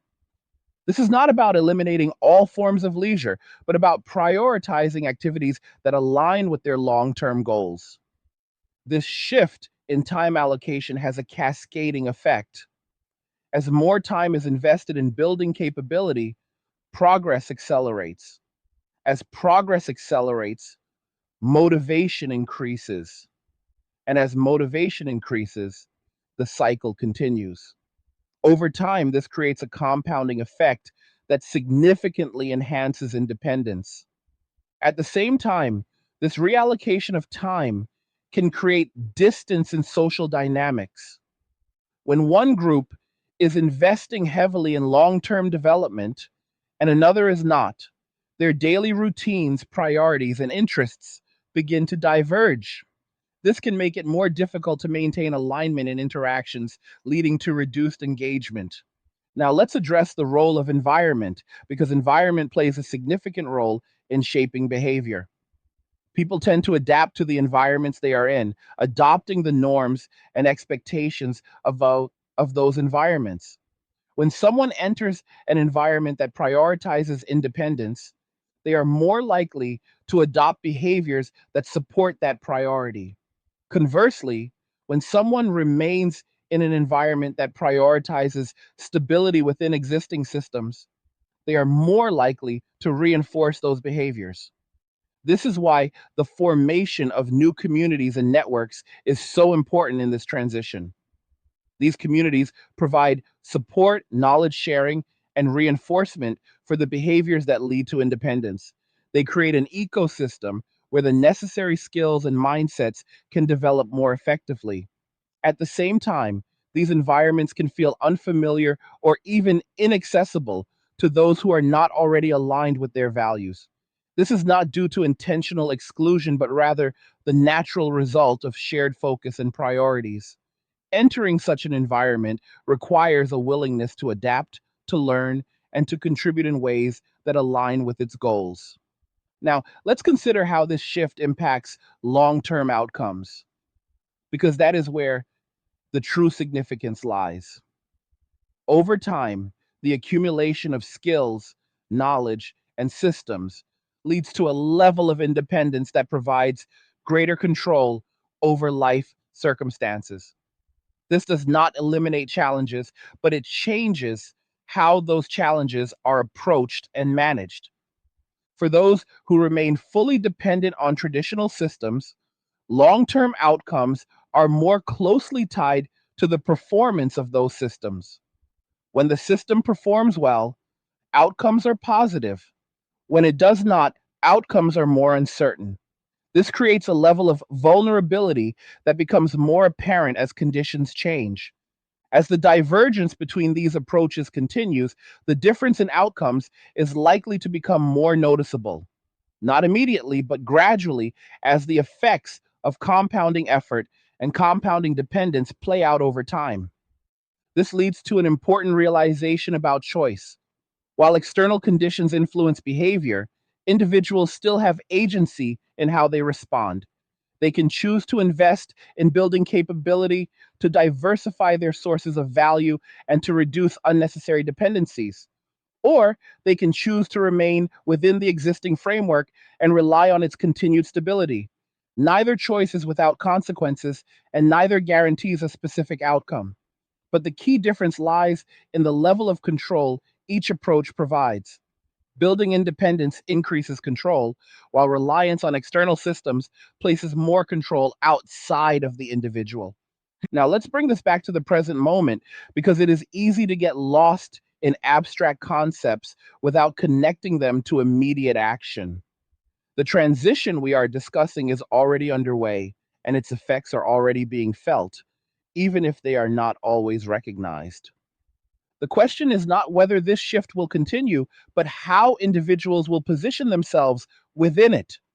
Will they take steps to build their own capabilities, to create their own options, and to adapt to changing conditions? Or will they continue to operate under assumptions that may no longer hold true in the future? The answer to that question will shape not only individual outcomes, but also the broader trajectory of the systems we all interact with. Because systems are ultimately shaped by the behavior of the people within them. And as behavior changes, so do the systems themselves. What we are witnessing is not the end of one system and the complete replacement by another, but rather the emergence of a more complex landscape where multiple systems coexist. In this landscape, flexibility, adaptability, and self direction become increasingly valuable. And for those who recognize this early and act on it, the transition becomes an opportunity rather than a challenge, an opportunity to build a life that is less constrained by external limitations and more aligned with personal goals and capabilities. That is the real significance of what is happening, not just a shift in systems, but a shift in how individuals understand and navigate their place within those systems. And as that understanding continues to evolve, it will shape the direction of the future in ways that are only beginning to become visible. There is a psychological layer to all of this that does not get talked about enough. And it is the quiet engine driving many of the decisions people are making right now without even realizing it. When people feel a loss of control, even if they cannot fully explain it, they begin to compensate in other areas of their lives. This is not something most people consciously decide. It happens gradually. They start seeking environments where they feel more grounded, more certain, more capable. They begin to prioritize situations where the outcomes are more directly tied to their own actions rather than external variables they cannot influence. And over time, that shift in behavior becomes a pattern that shapes how they approach everything. For many men, this is translated into a move away from environments where outcomes feel unpredictable or heavily influenced by factors outside of their control, and toward environments where effort produces clear and measurable results. That is why there is such a strong emphasis on skill building, on physical training, on technical understanding, and on systems that operate based on logic rather than perception. In those environments, there is a direct relationship between input and output. If you put in the work, you improve. If you understand the system, you can navigate it. There is a sense of fairness in that, even if the work itself is difficult. Contrast that with environments where outcomes are less predictable, where effort does not always translate into results, and where perception can outweigh substance. Over time, those environments become draining because they create uncertainty. You can invest time, energy, and attention without a clear return, and that erodes motivation. People may not articulate it this way, but they feel it. And when enough people feel it, they begin to look for alternatives, even if those alternatives require more effort up front. This is one of the reasons why the shift towards self directed improvement is so strong. It provides a sense of control that is difficult to find in more complex social systems. When you focus on improving your health, your skills, your knowledge, you can see progress. You can measure it, you can feel it. That feedback loop is powerful because it reinforces the behavior that created it.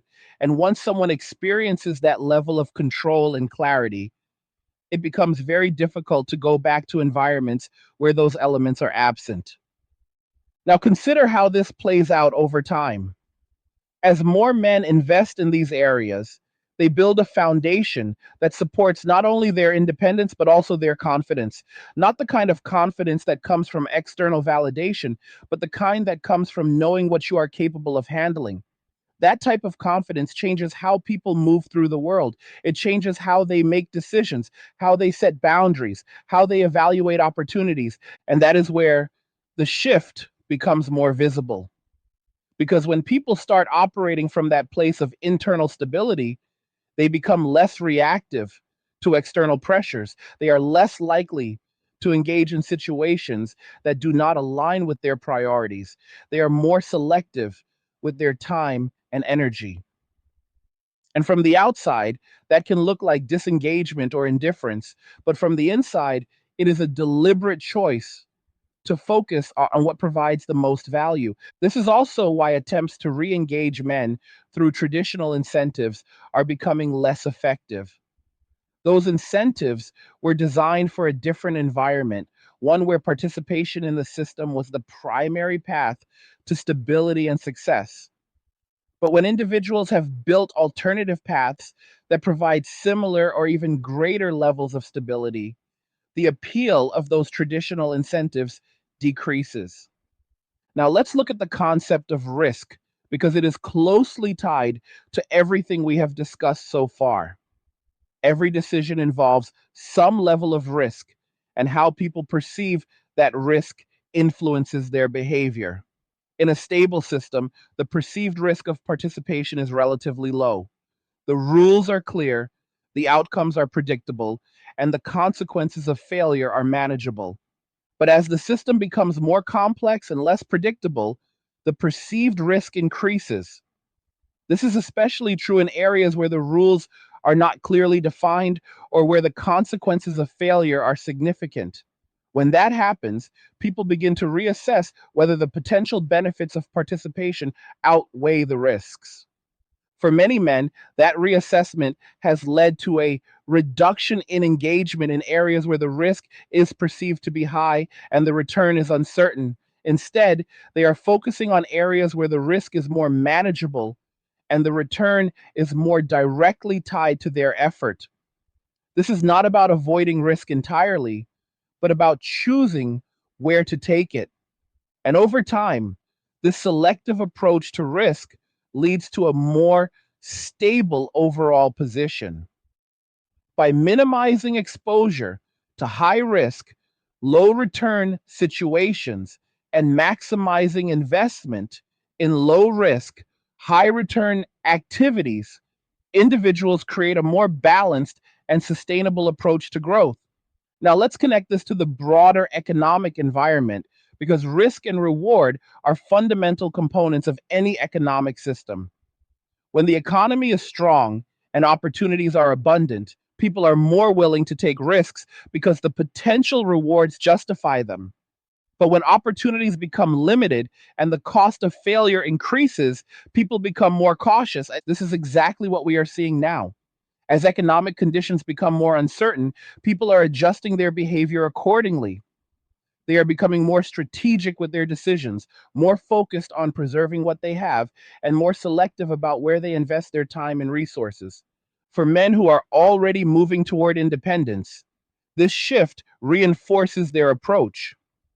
It validates the idea that building your own systems, your own skills, your own sources of stability is not just a preference, but a necessity in an uncertain environment. At the same time, those who remain fully dependent on traditional systems may feel the impact of these changes more acutely. As opportunities become more competitive and resources more constrained, the limitations of reliance on a single system become more apparent. Now, let's examine how this affects long term planning, because planning is one of the areas where the difference in approach becomes most clear. In a stable system, long term planning can be relatively straightforward. You can set goals based on predictable pathways and expect to achieve them by following established steps. But in a dynamic environment, long term planning requires flexibility. Instead of relying on a single path, individuals need to consider multiple scenarios and prepare for different outcomes. This is where adaptability becomes critical. Men who are building independence are naturally adopting this type of planning. They are not relying on a single source of income, a single set of skills, or a single system to support them. They are diversifying their capabilities and creating multiple layers of stability. This approach may seem excessive in a stable environment, but it becomes invaluable when conditions change. It provides a level of resilience that allows individuals to navigate uncertainty without being overwhelmed by it. Now, let's talk about the concept of leverage, because it plays a significant role in how individuals build and maintain independence. Leverage is the ability to use resources, whether they are skills, knowledge, or systems, to achieve greater outcomes with less effort. In the traditional system, leverage is often tied to position. Higher positions provide greater access to resources and influence, which can be used to achieve results. But in a more independent framework, leverage is tied to capability. The more you understand, the more you can do, and the more efficiently you can operate. This shift from positional leverage to capability based leverage is another key aspect of the transition we are witnessing. It changes how individuals approach growth and how they evaluate opportunities. Instead of seeking positions that provide leverage, they focus on building capabilities that create leverage inherently. And over time, this approach can lead to greater autonomy, because it reduces reliance on, on external structures for access to resources and opportunities. Now, let's address something that often goes unspoken, which is the emotional adjustment that comes with this shift. Moving toward independence is not just a practical change, it is also a psychological one. It requires letting go of certain expectations and accepting a higher level of responsibility. For some, this can feel isolating at first. When you step away from established structures and norms, you may find yourself operating in a space that is less familiar and less populated. But over time, as you build competence and connect with others who share similar priorities, that sense of isolation is replaced with a sense of alignment. This is why the formation of new networks and communities is so important. They provide support, knowledge sharing, and a sense of belonging for individuals who are navigating similar transitions. And as these networks grow, they become more robust and more capable of supporting their members. Now, let's bring this back to the idea of outcomes, because ultimately, that is what people care about. What does all of this lead to in practical terms? The answer is not a single outcome, but a range of possibilities depending on how individuals choose to engage with the shift. Those who build independence are likely to experience greater control over their lives, more flexibility in how they respond to challenges, and a stronger sense of stability that is not tied to a single system. Those who remain fully dependent on traditional systems may continue to benefit from the structure and support those systems provide, but they may also be more vulnerable to changes within those systems. The key point is that the gap between these outcomes is likely to widen over time as the effects of compounding effort and compounding dependence become more pronounced. This does not mean that one group will succeed while the other fails in a dramatic or immediate way. It means that the differences in experience, opportunity, and control will become more noticeable over time.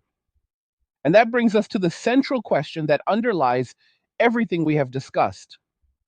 What kind of position do you want to be in as this transition continues to unfold? Do you want to be in a position where your outcomes are largely determined by external systems? Or do you want to be in a position where you have a greater degree of control over your own life? There is no perfect answer, and there is no path that eliminates all challenges. But there is a clear difference in the level of agency each approach provides. And in a world where uncertainty is becoming more common, agency may be one of the most valuable assets anyone can have. That is the reality of the situation, not exaggerated, not dramatized, but grounded in the patterns that are already emerging.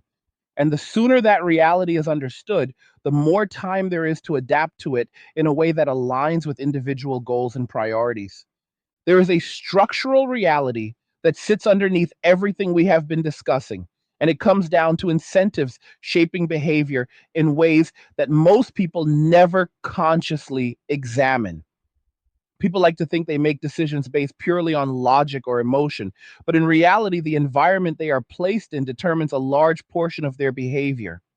If a system rewards certain actions, those actions become more common. If a system punishes certain behaviors, those behaviors become less common. Over time, this creates patterns that feel natural, even though they are the result of deliberate design or gradual evolution. And what we are seeing now is what happens when those incentives begin to shift in a direction that no longer produces the same outcomes as before. For decades, the system created a set of incentives that encourage participation in very specific ways. Work within the system, build your life within it, rely on it, trust it, and in return, it would provide stability, opportunity, and structure. That agreement, whether people realized it or not, formed the foundation of how individuals made decisions. It influenced how men approached relationships, how they approached work, how they approach responsibility. It created a predictable loop where effort led to reward within the boundaries of the system.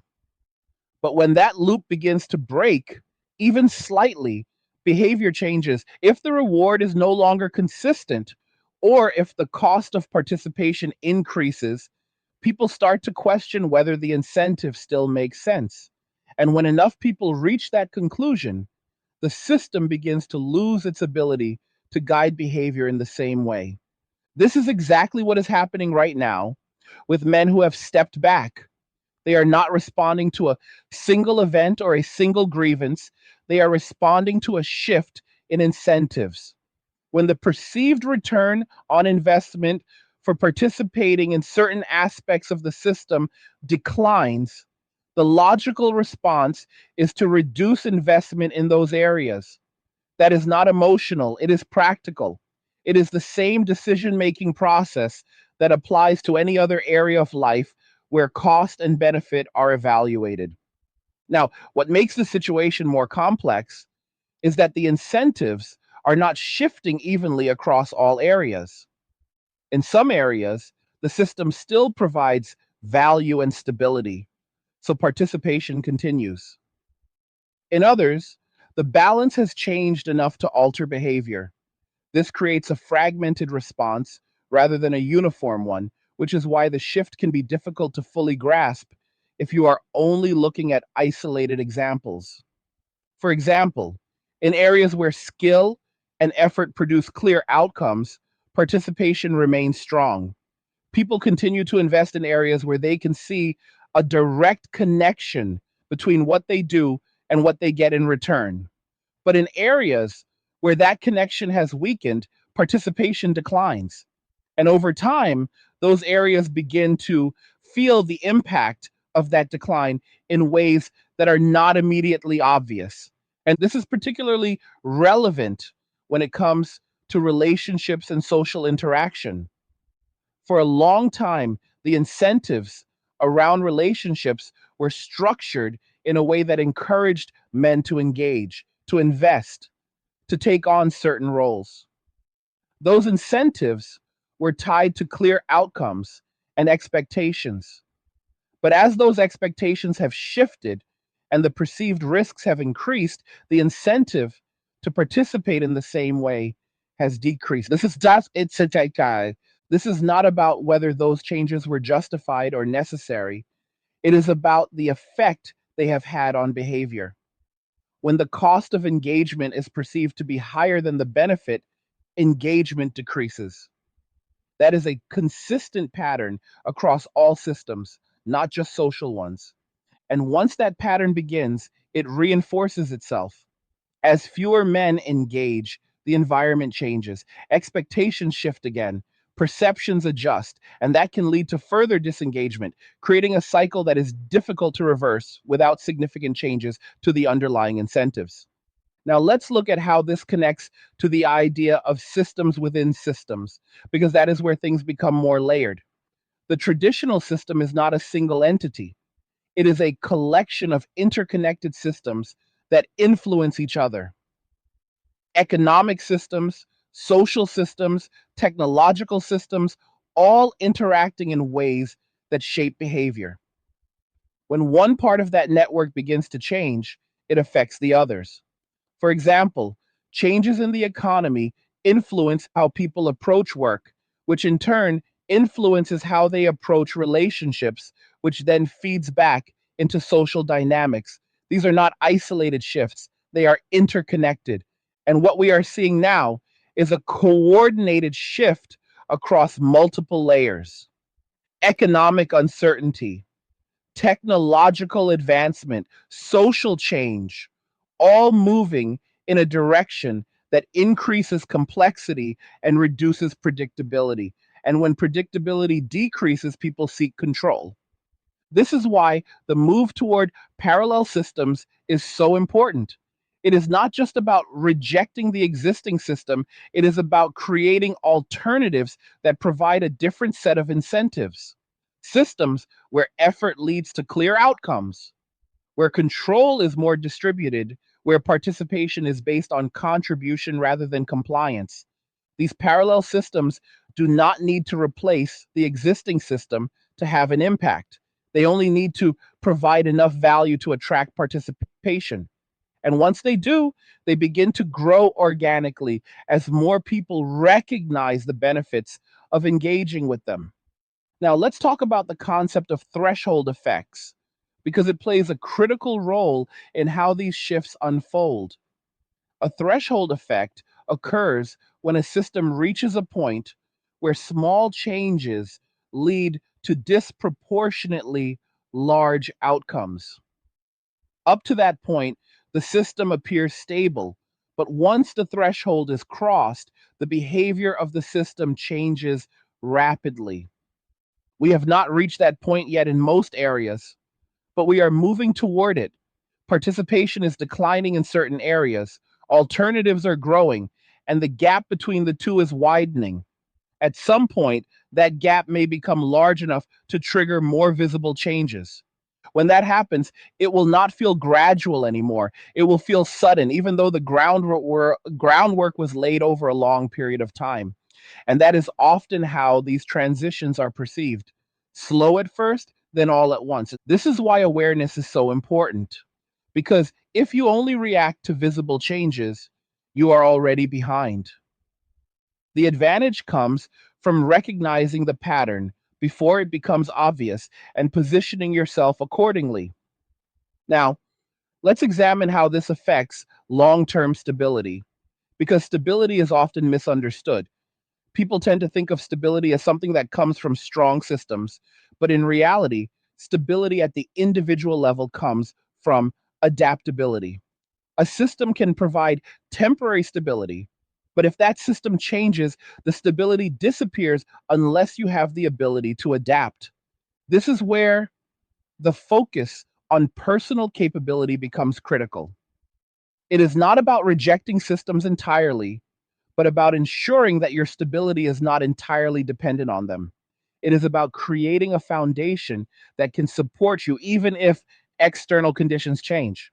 And that foundation is built through consistent effort over time, through learning, through practice, through building systems that you understand and control. It is not something that can be rushed or outsourced.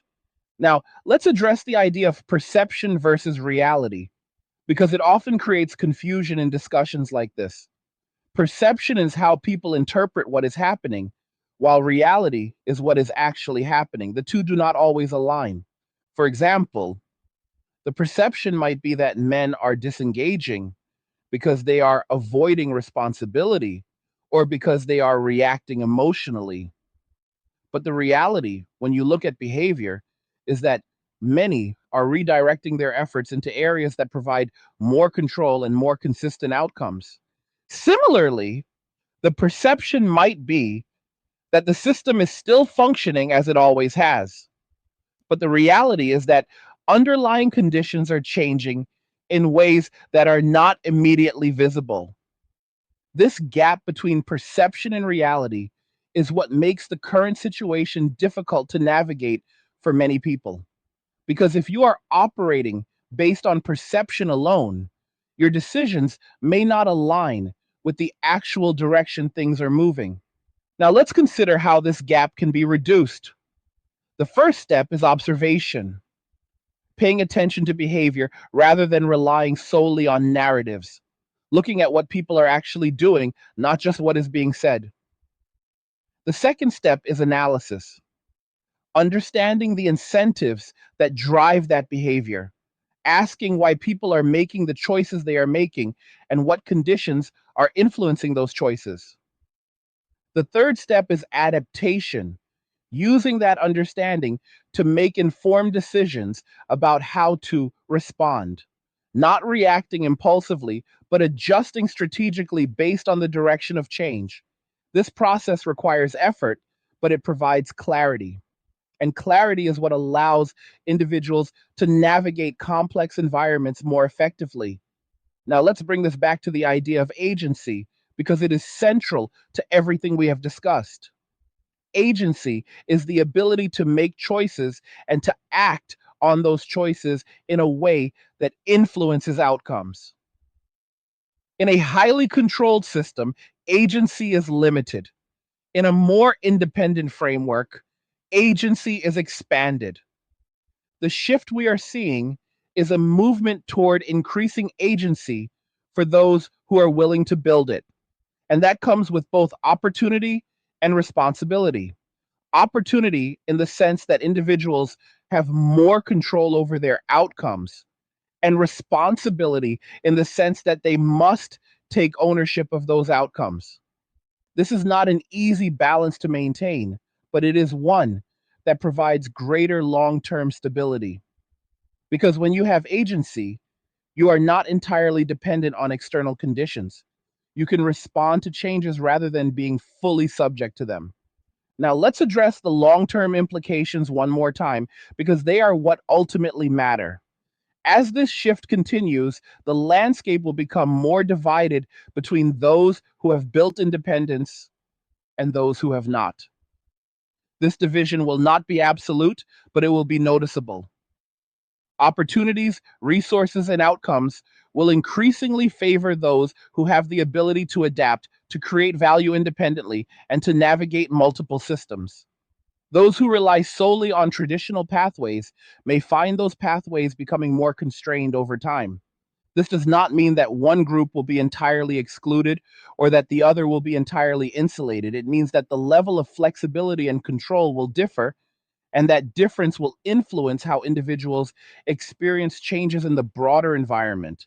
And that brings everything back to a single point. The shift is already happening, the patterns are already visible. The only question that remains is how individuals choose to respond to those patterns. Because in the end, the outcome is not determined by the system alone. It is determined by how people interact with it, how they adapt to it, and how they position themselves within it. And that is a choice that each person has to make for themselves, whether they fully recognize it or not. There is a point where all of this stops being theoretical and starts becoming practical in a way that affects daily life decisions. And that point is where most people begin to feel the weight of what has been building, not in a dramatic sense, not in a way that forces immediate action, but in a subtle shift where the old habits start to feel less effective and the old assumptions start to produce weaker results. It is the moment where someone follows the same path they have always followed and realizes that the outcome is no longer the same. And that realization forces a choice that cannot be ignored forever. What makes this moment difficult is that there is no clear instruction manual for how to respond. The system does not provide guidance on how to operate outside of it because its purpose has always been to keep people within it. So when individuals begin to step outside, even partially, they have to figure things out on their own. They have to experiment, to test, to learn through direct experience rather than relying on predefined pathways. And that process can feel uncertain at first because it requires a level of self direction that many people have not had to exercise before. This is where discipline becomes a defining factor, not motivation, because motivation fluctuates and cannot be relied on consistently, but discipline, the ability to continue acting in alignment with long term goals, even when the immediate reward is not visible. Discipline is what allows someone to build skills over time, to maintain focus, and to resist the pull of short term comfort when it conflicts with long term stability. And in the context of this shift, discipline is one of the most valuable traits an individual can develop because it supports every other aspect of independence. Now, when you look at how discipline is cultivated, it becomes clear why there is such an emphasis on routines that reinforce it. Physical training, for example, is not just about health or appearance. It is a structured way to build discipline because it requires consistency, effort, and the ability to push through discomfort. It creates a feedback loop where effort leads to measurable improvement, reinforcing the behavior that produced it. Over time, this carries over into other areas of life, making it easier to maintain discipline in more complex tasks. The same principle applies to learning technical skills or managing resources.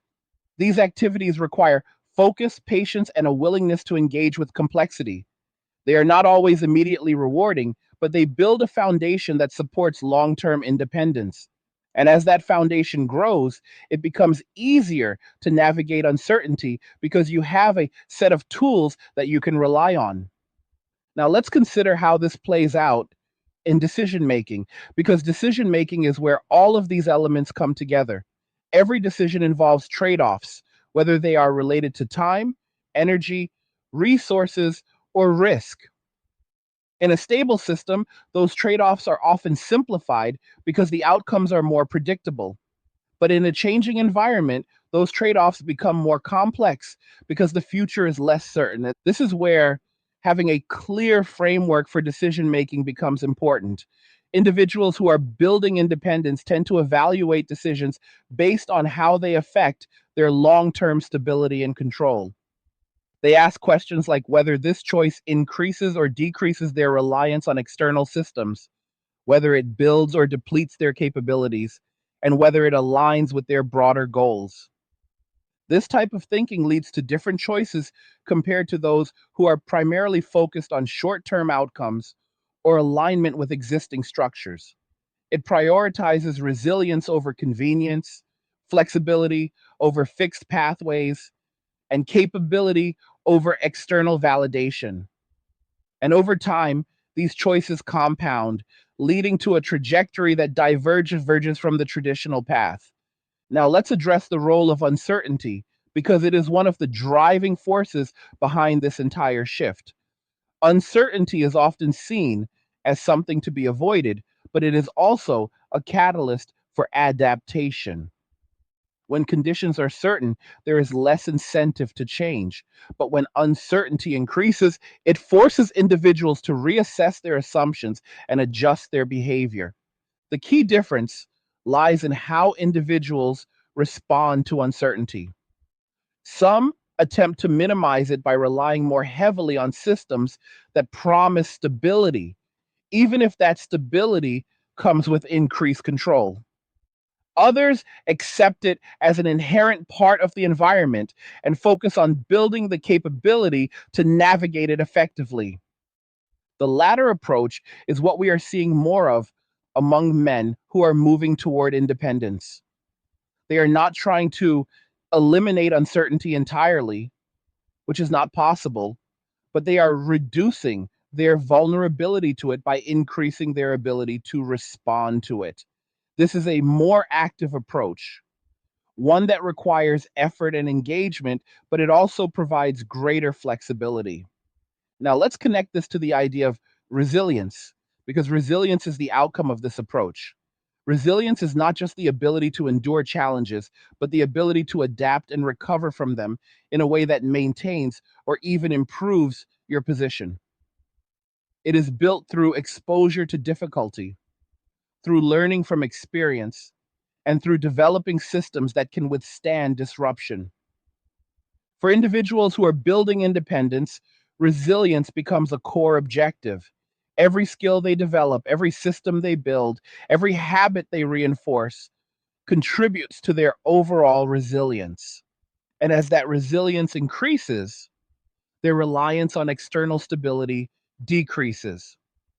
This creates a shift in how they perceive the world. Instead of seeing challenges as threats, they begin to see them as opportunities to apply and refine their capabilities. This does not mean they seek out difficulty unnecessarily, but it means they are better equipped to handle it when it arises. Now, let's examine how this shift affects long term satisfaction, because satisfaction is often overlooked in discussions about systems and structures. For many people, satisfaction has been tied to achieving certain milestones within the system, whether that is career progression, financial status, or social recognition. But as the system becomes less predictable, those milestones become less reliable as sources of satisfaction. For individuals who build their own systems of value, satisfaction becomes more closely tied to progress and capability. It comes from seeing tangible results of their efforts, from knowing they can handle challenges, and from having control over their direction. This type of satisfaction is less dependent on external factors, making it more stable over time. Now, let's consider how this interacts with social expectations, because social expectations often lag behind structural changes. Even as the environment shifts, expectations may remain rooted in older frameworks. This can create tension for individuals who are operating under new assumptions while being judged by old standards. For example, a man who prioritizes independence and self development may not align with traditional expectations of engagement in certain areas. From the outside, this may be seen as a deviation from the norm, but from his perspective, it is a rational response to changing conditions. This mismatch between expectations and behavior is one of the reasons why the current shift can feel confusing or even controversial. People are operating under different frameworks, leading to different interpretations of the same actions. Now, let's bring this back to the idea of systems once more, because it is important to understand that systems are not static. They evolve based on the behavior of the people within them. As more individuals change their behavior, the system itself adjusts in response. This means that the shift toward independence is not just an individual phenomenon, it is a collective one. It influences how systems operate, what they prioritize, and how they adapt to maintain participation. For example, if enough people reduce their reliance on centralized systems, those systems may be forced to offer more flexibility or transparency to retain users.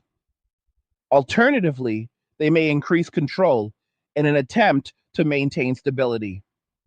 The outcome depends on how the interaction between individuals and systems evolves over time.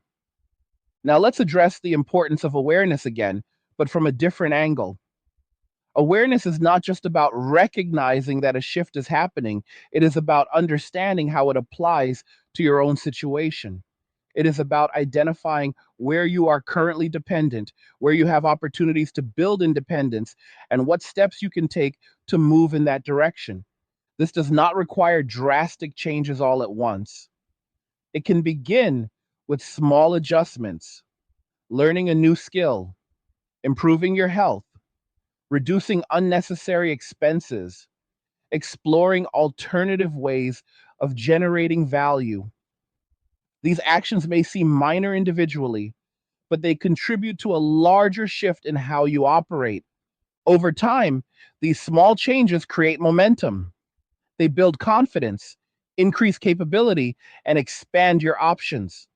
And as your options expand, your ability to navigate uncertainty improves. Now, let's consider the long term trajectory of the shift, because that is where the full impact becomes clear. As more individuals build independence, the overall structure of the system becomes more distributed. Power, control, and value creation are spread across a wider range of participants rather than being concentrated in a few centralized entities. This does not mean that centralized systems disappear, but it means they coexist with a growing network of decentralized alternatives. This creates a more complex environment, one where individuals have more choices but also more responsibility. In this environment, success is less about following a predetermined path and more about navigating a range of possibilities. It requires a combination of skills, awareness, and adaptability that goes beyond what was previously emphasized. And that brings everything back to the individual. Because while systems and structures influence behavior, the ultimate outcome depends on how each person chooses to engage with those influences, whether they adapt, whether they build, whether they take control of their own direction. The shift is not something that can be avoided entirely, but it can be navigated in different ways. And those choices will shape not only individual outcomes, but also the broader evolution of the systems we all interact with. That is the reality of where things stand. Not a sudden collapse, not a complete transformation, but a gradual shift that is redefining how value, stability, and control are understood. And the sooner that is recognized, the more effectively it can be responded to in a way that aligns with long term goals and priorities.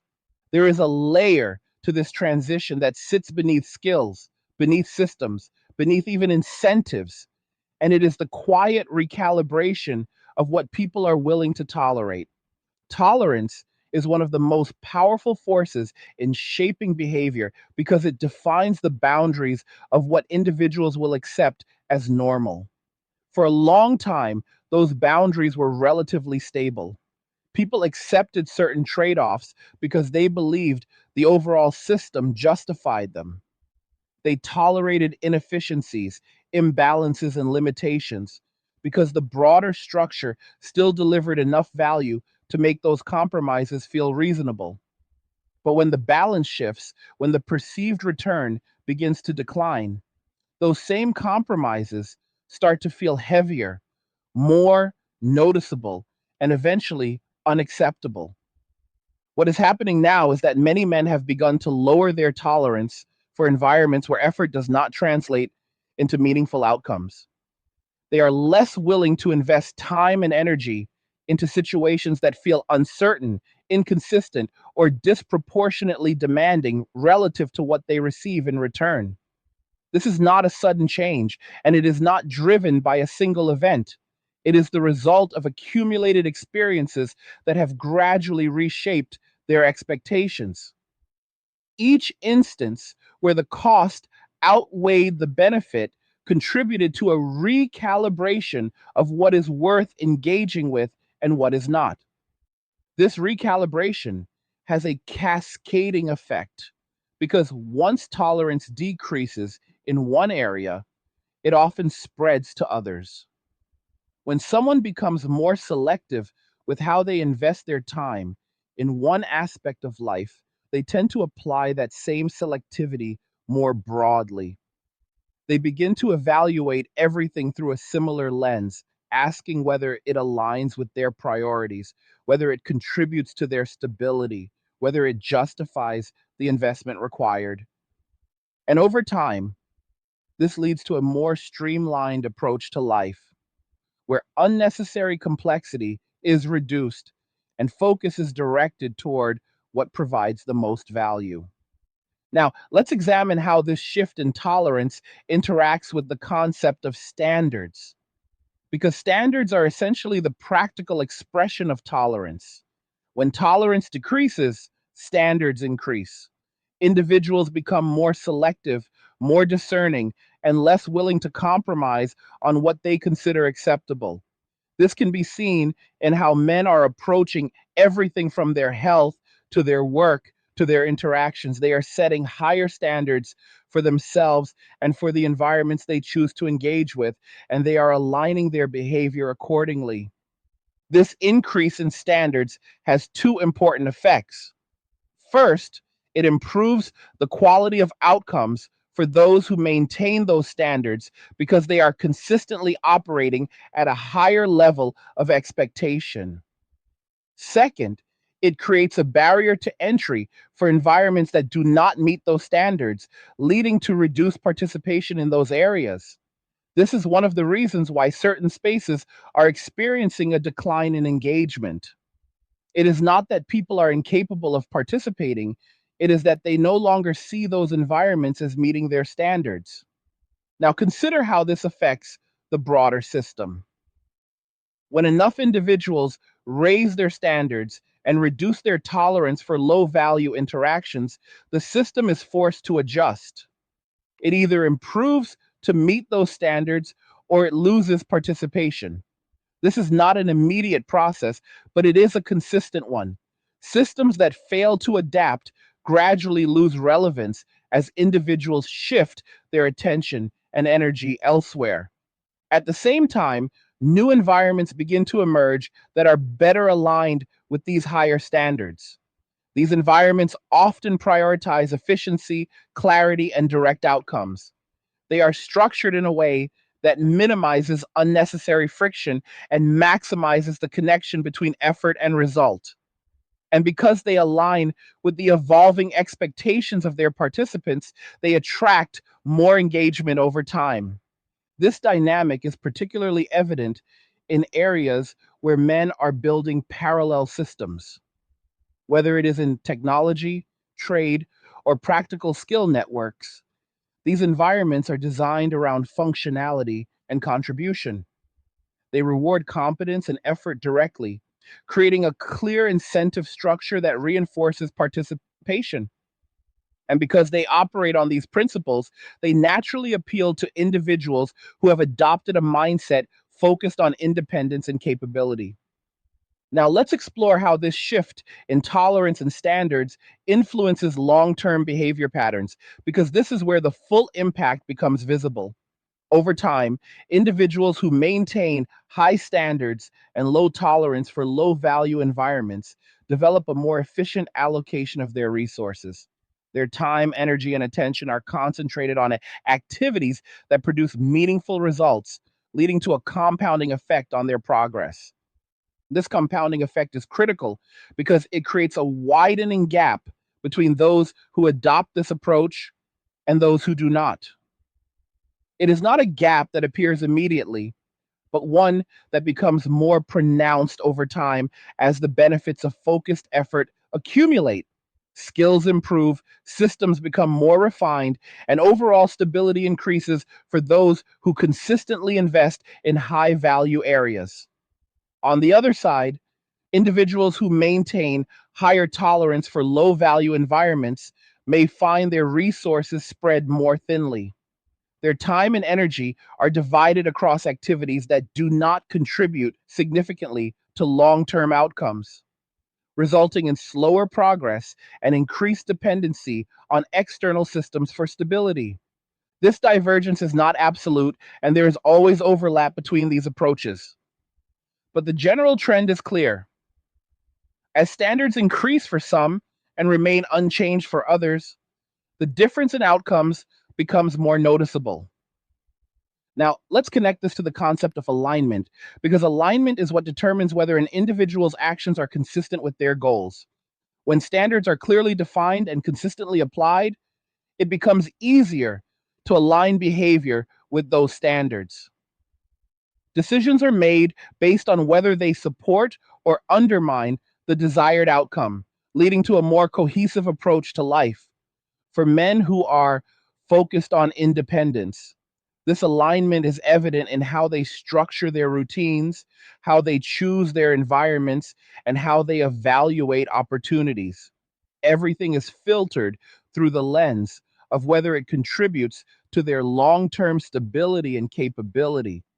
This creates a sense of direction that reduces uncertainty and increases efficiency.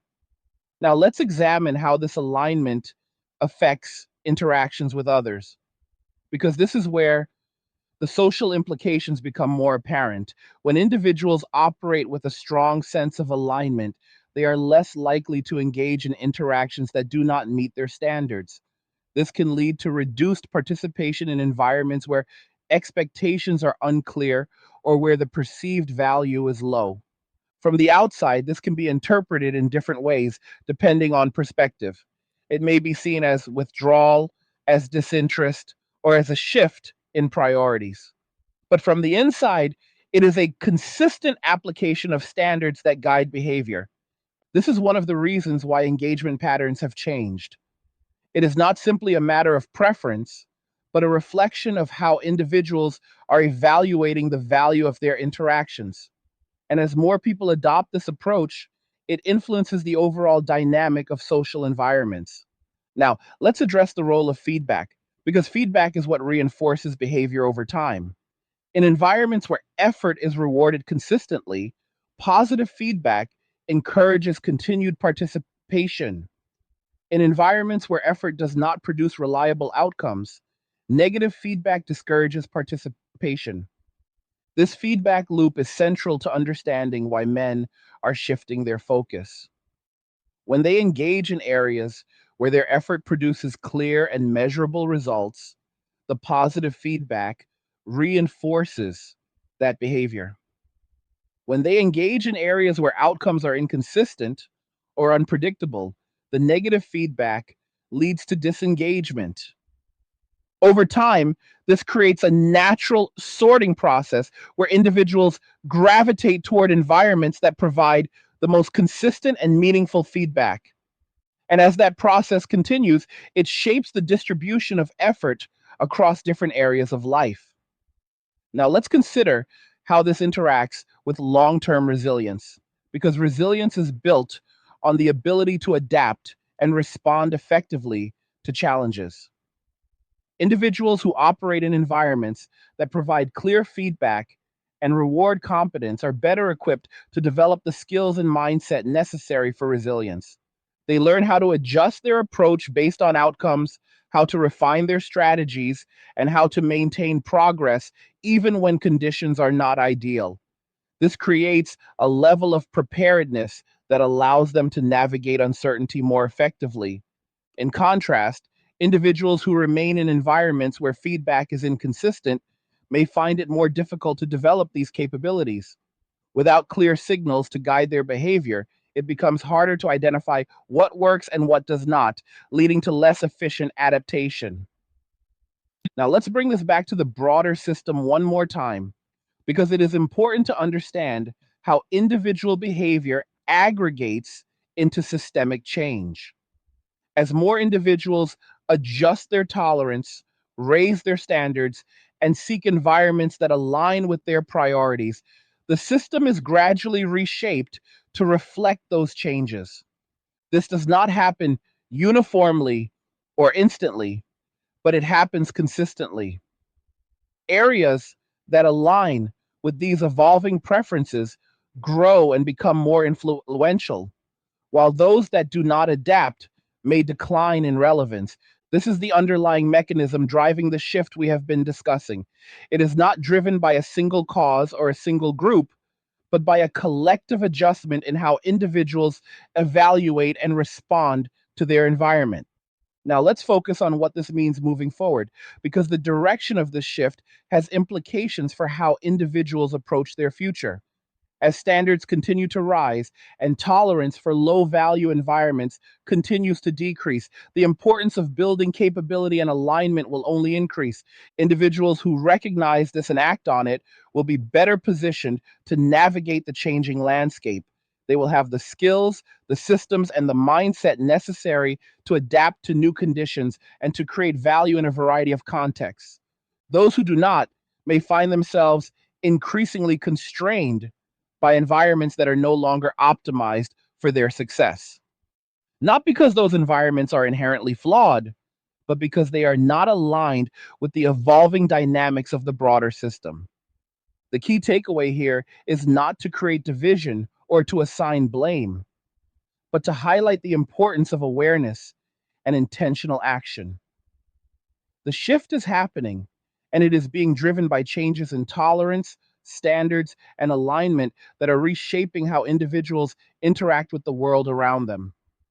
Understanding this provides an opportunity to respond proactively rather than reactively, to make decisions that are informed by the direction of change rather than assumptions based on the past, and to build a foundation that supports long term stability and control in an environment that is becoming increasingly dynamic. That is the reality of where things are heading, not defined by a single event or a single narrative, but by a series of interconnected changes that are gradually redefining how value, participation, and success are understood. And for those who are paying attention, it presents both a challenge and an opportunity depending on how they choose to engage with it.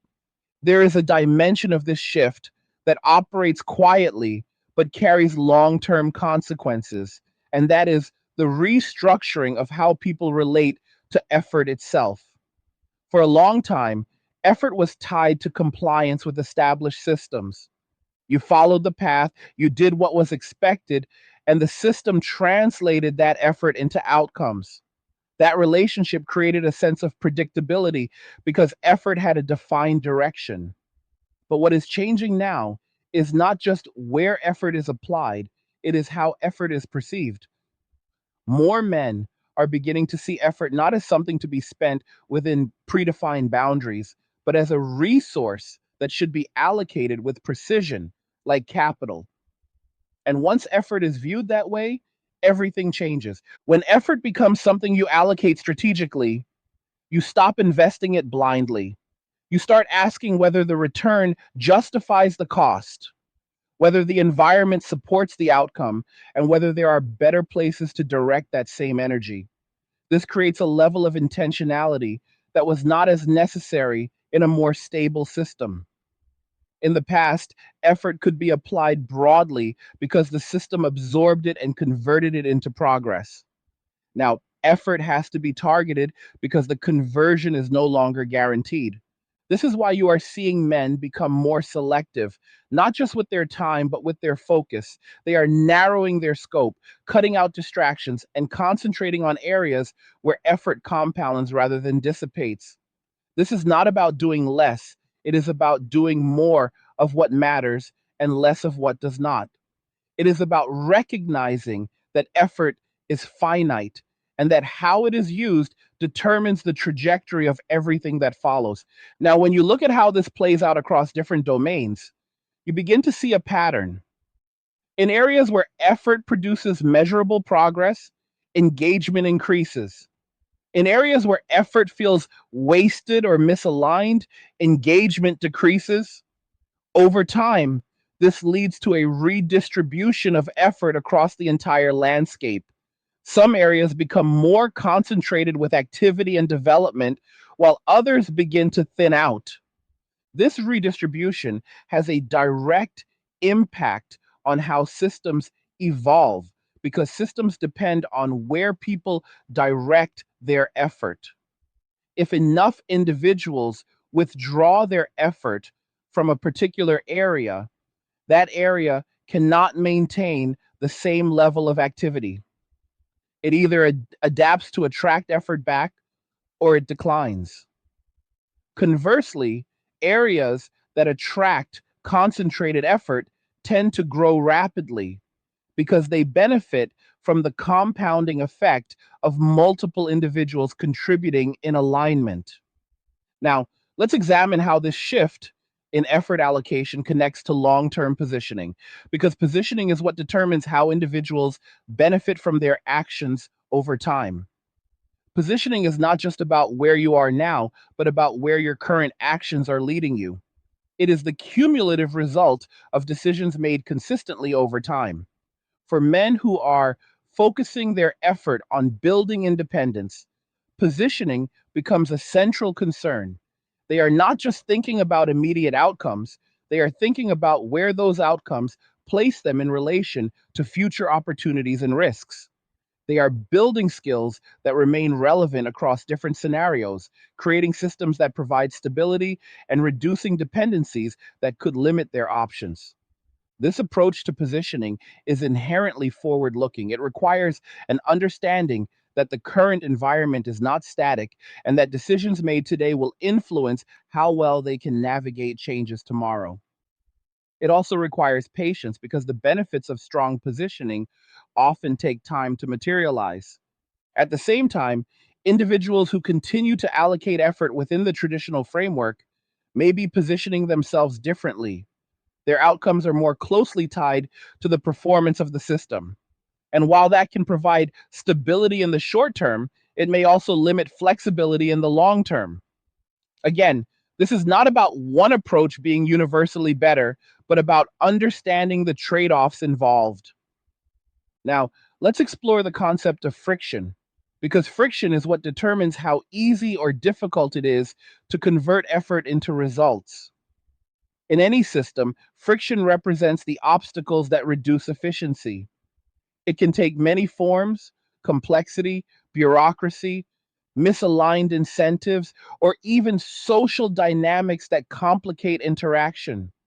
When friction is low, effort translates into results more efficiently, making participation more appealing. When friction is high, the same amount of effort produces less output, reducing the incentive to engage. Over time, individuals naturally gravitate toward environments with lower friction because they offer a better return on investment. This is one of the reasons why alternative systems are gaining traction. Many of them are designed to reduce friction by simplifying processes, removing unnecessary intermediaries, and aligning incentives more directly with outcomes. They may require more initial effort to understand, but once that barrier is crossed, they often provide a more efficient experience. For men who are already focused on optimizing their effort, these low friction environments are particularly attractive. They allow them to maximize the impact of their actions, reinforcing the decision to engage with those systems. And as more individuals make that choice, the advantage of those systems increases. Now, let's connect this to the idea of momentum, because momentum is what sustains progress over time. Momentum is created when consistent effort produces consistent results, building confidence and reinforcing behavior. It is what turns small actions into larger outcomes through repetition and compounding. When men shift their effort toward areas that provide clear feedback and measurable progress, they create momentum. Each success builds on the previous one, creating a sense of forward movement that encourages continued investment. Over time, this momentum becomes self-sustaining, making it easier to maintain discipline and focus. In contrast, when effort is applied in environments where results are inconsistent, momentum is difficult to build. Without clear progress, motivation declines and engagement becomes harder to sustain. This is another factor contributing to the redistribution of effort we are seeing. Now, let's examine how this shift influences perception of opportunity, because opportunity is often viewed differently depending on how effort is allocated. In a traditional system, opportunities are often presented as predefined paths that individuals can pursue. These paths are structured and accessible, but they may also be limited in number and scope. In a more independent framework, opportunities are often created rather than presented. They emerge from the combination of skills, knowledge, and systems that individuals build over time. This requires a different mindset, one that sees potential where others may not, and that is willing to take initiative rather than waiting for direction. For men who are building independence, this shift in how opportunity is perceived becomes a significant advantage. They are not limited to what is offered within the system, they can create their own pathways. This does not eliminate risk, but it provides more control over how that risk is managed. Now, let's consider how this affects long term adaptability, because adaptability is what allows individuals to navigate changes effectively. Adaptability is built through exposure to different environments, through learning, and through the ability to apply knowledge in new contexts. By focusing their effort on building transferable skills and systems, men are increasing their adaptability. They are creating a toolkit that can be used across different scenarios, reducing their reliance on any single path. This makes them more resilient to changes in the environment because they have multiple ways to respond. At the same time, individuals who remain within a single framework may have less exposure to alternative approaches, making adaptation more challenging when conditions change. Again, this is not absolute, but it is a general trend that influences outcomes over time. Now, let's address the concept of control once more, but from the perspective of effort. Control is not just about having authority or access, it is about having the ability to direct your effort in a way that produces desired outcomes. When effort is controlled, individuals can shape their trajectory more effectively.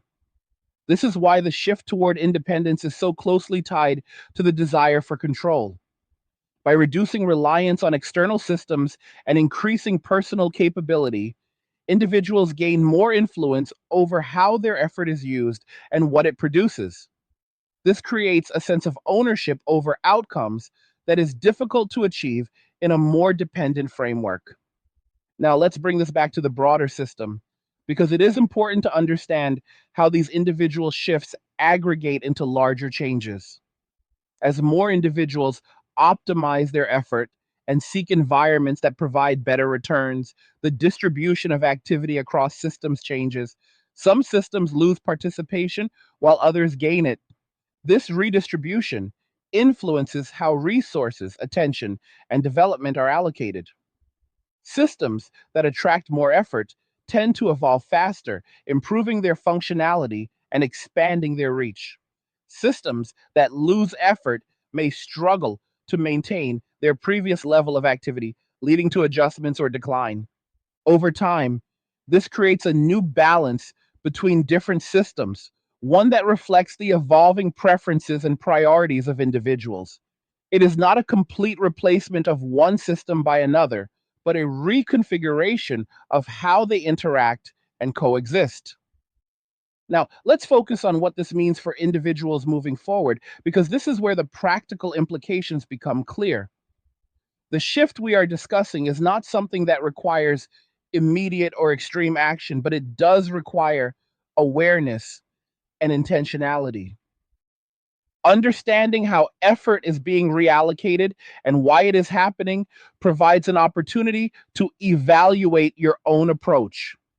It allows you to identify areas where your effort may not be producing the desired results and to consider whether there are more effective ways to direct it. This does not mean abandoning everything you are currently doing, but it may involve making adjustments, learning new skills, exploring alternative systems, or simply becoming more selective about where you invest your time and energy.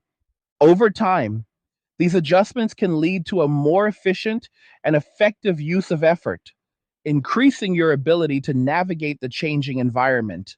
And as your ability to direct your effort improves, so does your capacity to shape your own outcomes. That is the core of what is happening, a shift in how effort is understood, allocated, and rewarded. A shift that is gradually redefining how individuals interact with systems and how systems respond to those interactions. It is not a dramatic transformation that happens overnight, but a steady progression that becomes more visible as its effects accumulate. And for those who recognize it and adapt accordingly, it provides a pathway to greater control, greater resilience, and a more deliberate approach to building a stable future in an environment that is anything but static. There is a final layer to all of this that ties everything together. And it is the realization that what is unfolding is not simply a shift in systems or behavior, but a shift in responsibility at a fundamental level. For a long time, responsibility was distributed in a way that allowed individuals to rely heavily on external structures to guide, support, and in many cases, correct their trajectory. That distribution created a sense of security because it reduced the burden on the individual. But as those structures become more strained, more controlled, or less reliable, that responsibility begins to shift back toward the individual, not all at once, and not in a way that is always clearly acknowledged, but in a way that becomes increasingly difficult to ignore. What this means in practical terms is that the margin for passive participation is shrinking. It is becoming less viable to simply follow along without actively engaging in the process of shaping your own outcomes. The system may still provide a framework, but it is no longer sufficient on its own to guarantee stability or progress. And when that realization sets in, it forces a reassessment of how much responsibility you are willing to take on and how prepared you are to handle it. For many men, this reassessment has already taken place. They have recognized that waiting for the system to provide solutions is no longer an effective strategy, and they have responded by increasing their level of personal responsibility. This is reflected in how they approach their health, their skills, their finances, and their overall direction. They are no longer outsourcing these areas entirely. They are taking ownership of them in a way that requires consistent effort and accountability. This shift toward personal responsibility is not easy, and it is not comfortable, especially in the early stages. It requires confronting limitations, identifying gaps in knowledge or capability, and taking steps to address them without the guarantee of immediate results. It also requires a willingness to operate without constant validation or reassurance because much of the progress happens quietly and over time.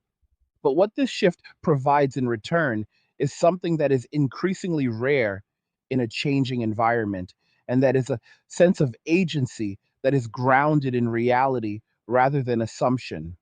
When you take responsibility for your own outcomes, you gain a clearer understanding of what you can control and what you cannot.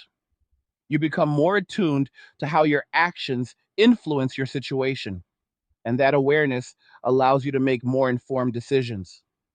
Now, let's examine how this ties into the broader concept of preparedness, because preparedness is the practical expression of responsibility. Being prepared does not mean predicting every possible outcome, but it does mean building the capacity to respond effectively to a range of scenarios. It means having the skills, the resources, and the mindset necessary to adapt when conditions change. For men who are building parallel systems and focusing on independence, preparedness is a central objective. They are not preparing for a single outcome, but for variability. They are creating multiple layers of support in their lives, reducing their reliance on any one system, and ensuring that they have options if one path becomes less viable. This approach to preparedness is fundamentally different from relying on a single framework to provide stability. It is more complex, it requires more effort, but it also provides greater resilience. And as uncertainty becomes a more prominent feature of the environment, that resilience becomes increasingly valuable. Now, let's bring this back to the idea of long term consequences, because everything we have discussed ultimately leads to outcomes that unfold over time. The decisions individuals are making now, how they allocate their effort, how they define their standards, how they take responsibility for their lives, will shape their position in the future. For those who are actively building independence and taking ownership of their outcomes, the long term consequences are likely to include greater control, increased flexibility, and a stronger ability to navigate change. They will not be immune to challenges, but they will be better equipped to handle them because they have invested in the capabilities that support resilience. For those who remain fully reliant on traditional systems without adapting to the changes taking place, the long term consequences may include increased vulnerability to shifts within those systems. Their outcomes will be more closely tied to factors outside of their control, and their ability to adapt may be more limited. This is not a prediction of failure or success in absolute terms, but a reflection of how different approaches influence the range of possible outcomes. The more control you have over your inputs, the more influence you have over your results. Now, let's address the emotional component one final time, because it is important to understand how it fits into this broader picture. Emotions are a natural response to change, especially when that change challenges existing beliefs or expectations. But while emotions can provide valuable signals, they are not always reliable guides for decision making. In a situation like this, where the environment is shifting in complex ways, it is important to balance emotional responses with objective analysis, to acknowledge how you feel, but also to evaluate what is actually happening and how it affects your position. This requires a level of self awareness that not everyone is willing to develop, but it is essential for navigating change effectively. For men who have stepped back and focused on building their own systems, this balance often comes from experience. They have seen the results of their efforts, they have tested different approaches, and they have developed a clearer understanding of what works and what does not. This creates a level of confidence that is not easily shaken by external narratives or temporary fluctuations. Now, let's consider how all of this ties into the concept of direction, because direction is what gives meaning to effort and responsibility. Without a clear sense of direction, effort can become scattered and responsibility can feel overwhelming. But with direction, both become focused and purposeful. For those who are building independence, direction is often defined by the goal of increasing control and reducing vulnerability. This provides a framework for decision making and helps to prioritize actions that align with that goal. It also creates a sense of progression where each step contributes to a larger objective. At the same time, direction is not static. It evolves as individuals gain new information, develop new skills, and encounter new opportunities. This flexibility is important because it allows for adaptation without losing focus. It ensures that direction remains aligned with current conditions rather than being fixed to outdated assumptions. Now, let's bring everything together into a clear understanding of what this shift represents. It is not a sudden collapse or a dramatic overhaul of the entire system. It is a gradual rebalancing of how individuals interact with systems, how they allocate their effort, and how they take responsibility for their outcomes. It is a movement toward greater individual agency in response to increasing complexity and uncertainty. It is a recognition that stability is no longer guaranteed by participation alone, and that independence requires active investment in capability and preparedness. And perhaps most importantly, it is a reminder that the future is not something that happens to people, but something that is shaped by the decisions they make in the present. Those decisions may seem small on their own, but over time, they accumulate into outcomes that define the trajectory of a person's life. So the question is not whether this shift is happening, because it clearly is.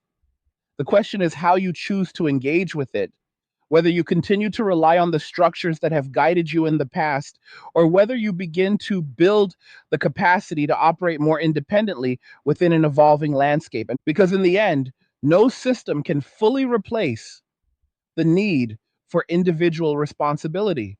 No structure can eliminate the importance of capability, and no environment can remain static in the face of changing conditions.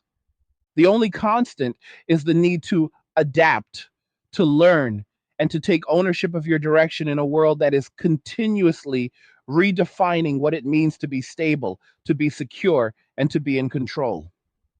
And that is where this all leads. Not to a single conclusion, but to a choice that each person has to make for themselves based on their understanding of the environment and their willingness to respond to it with intention and effort.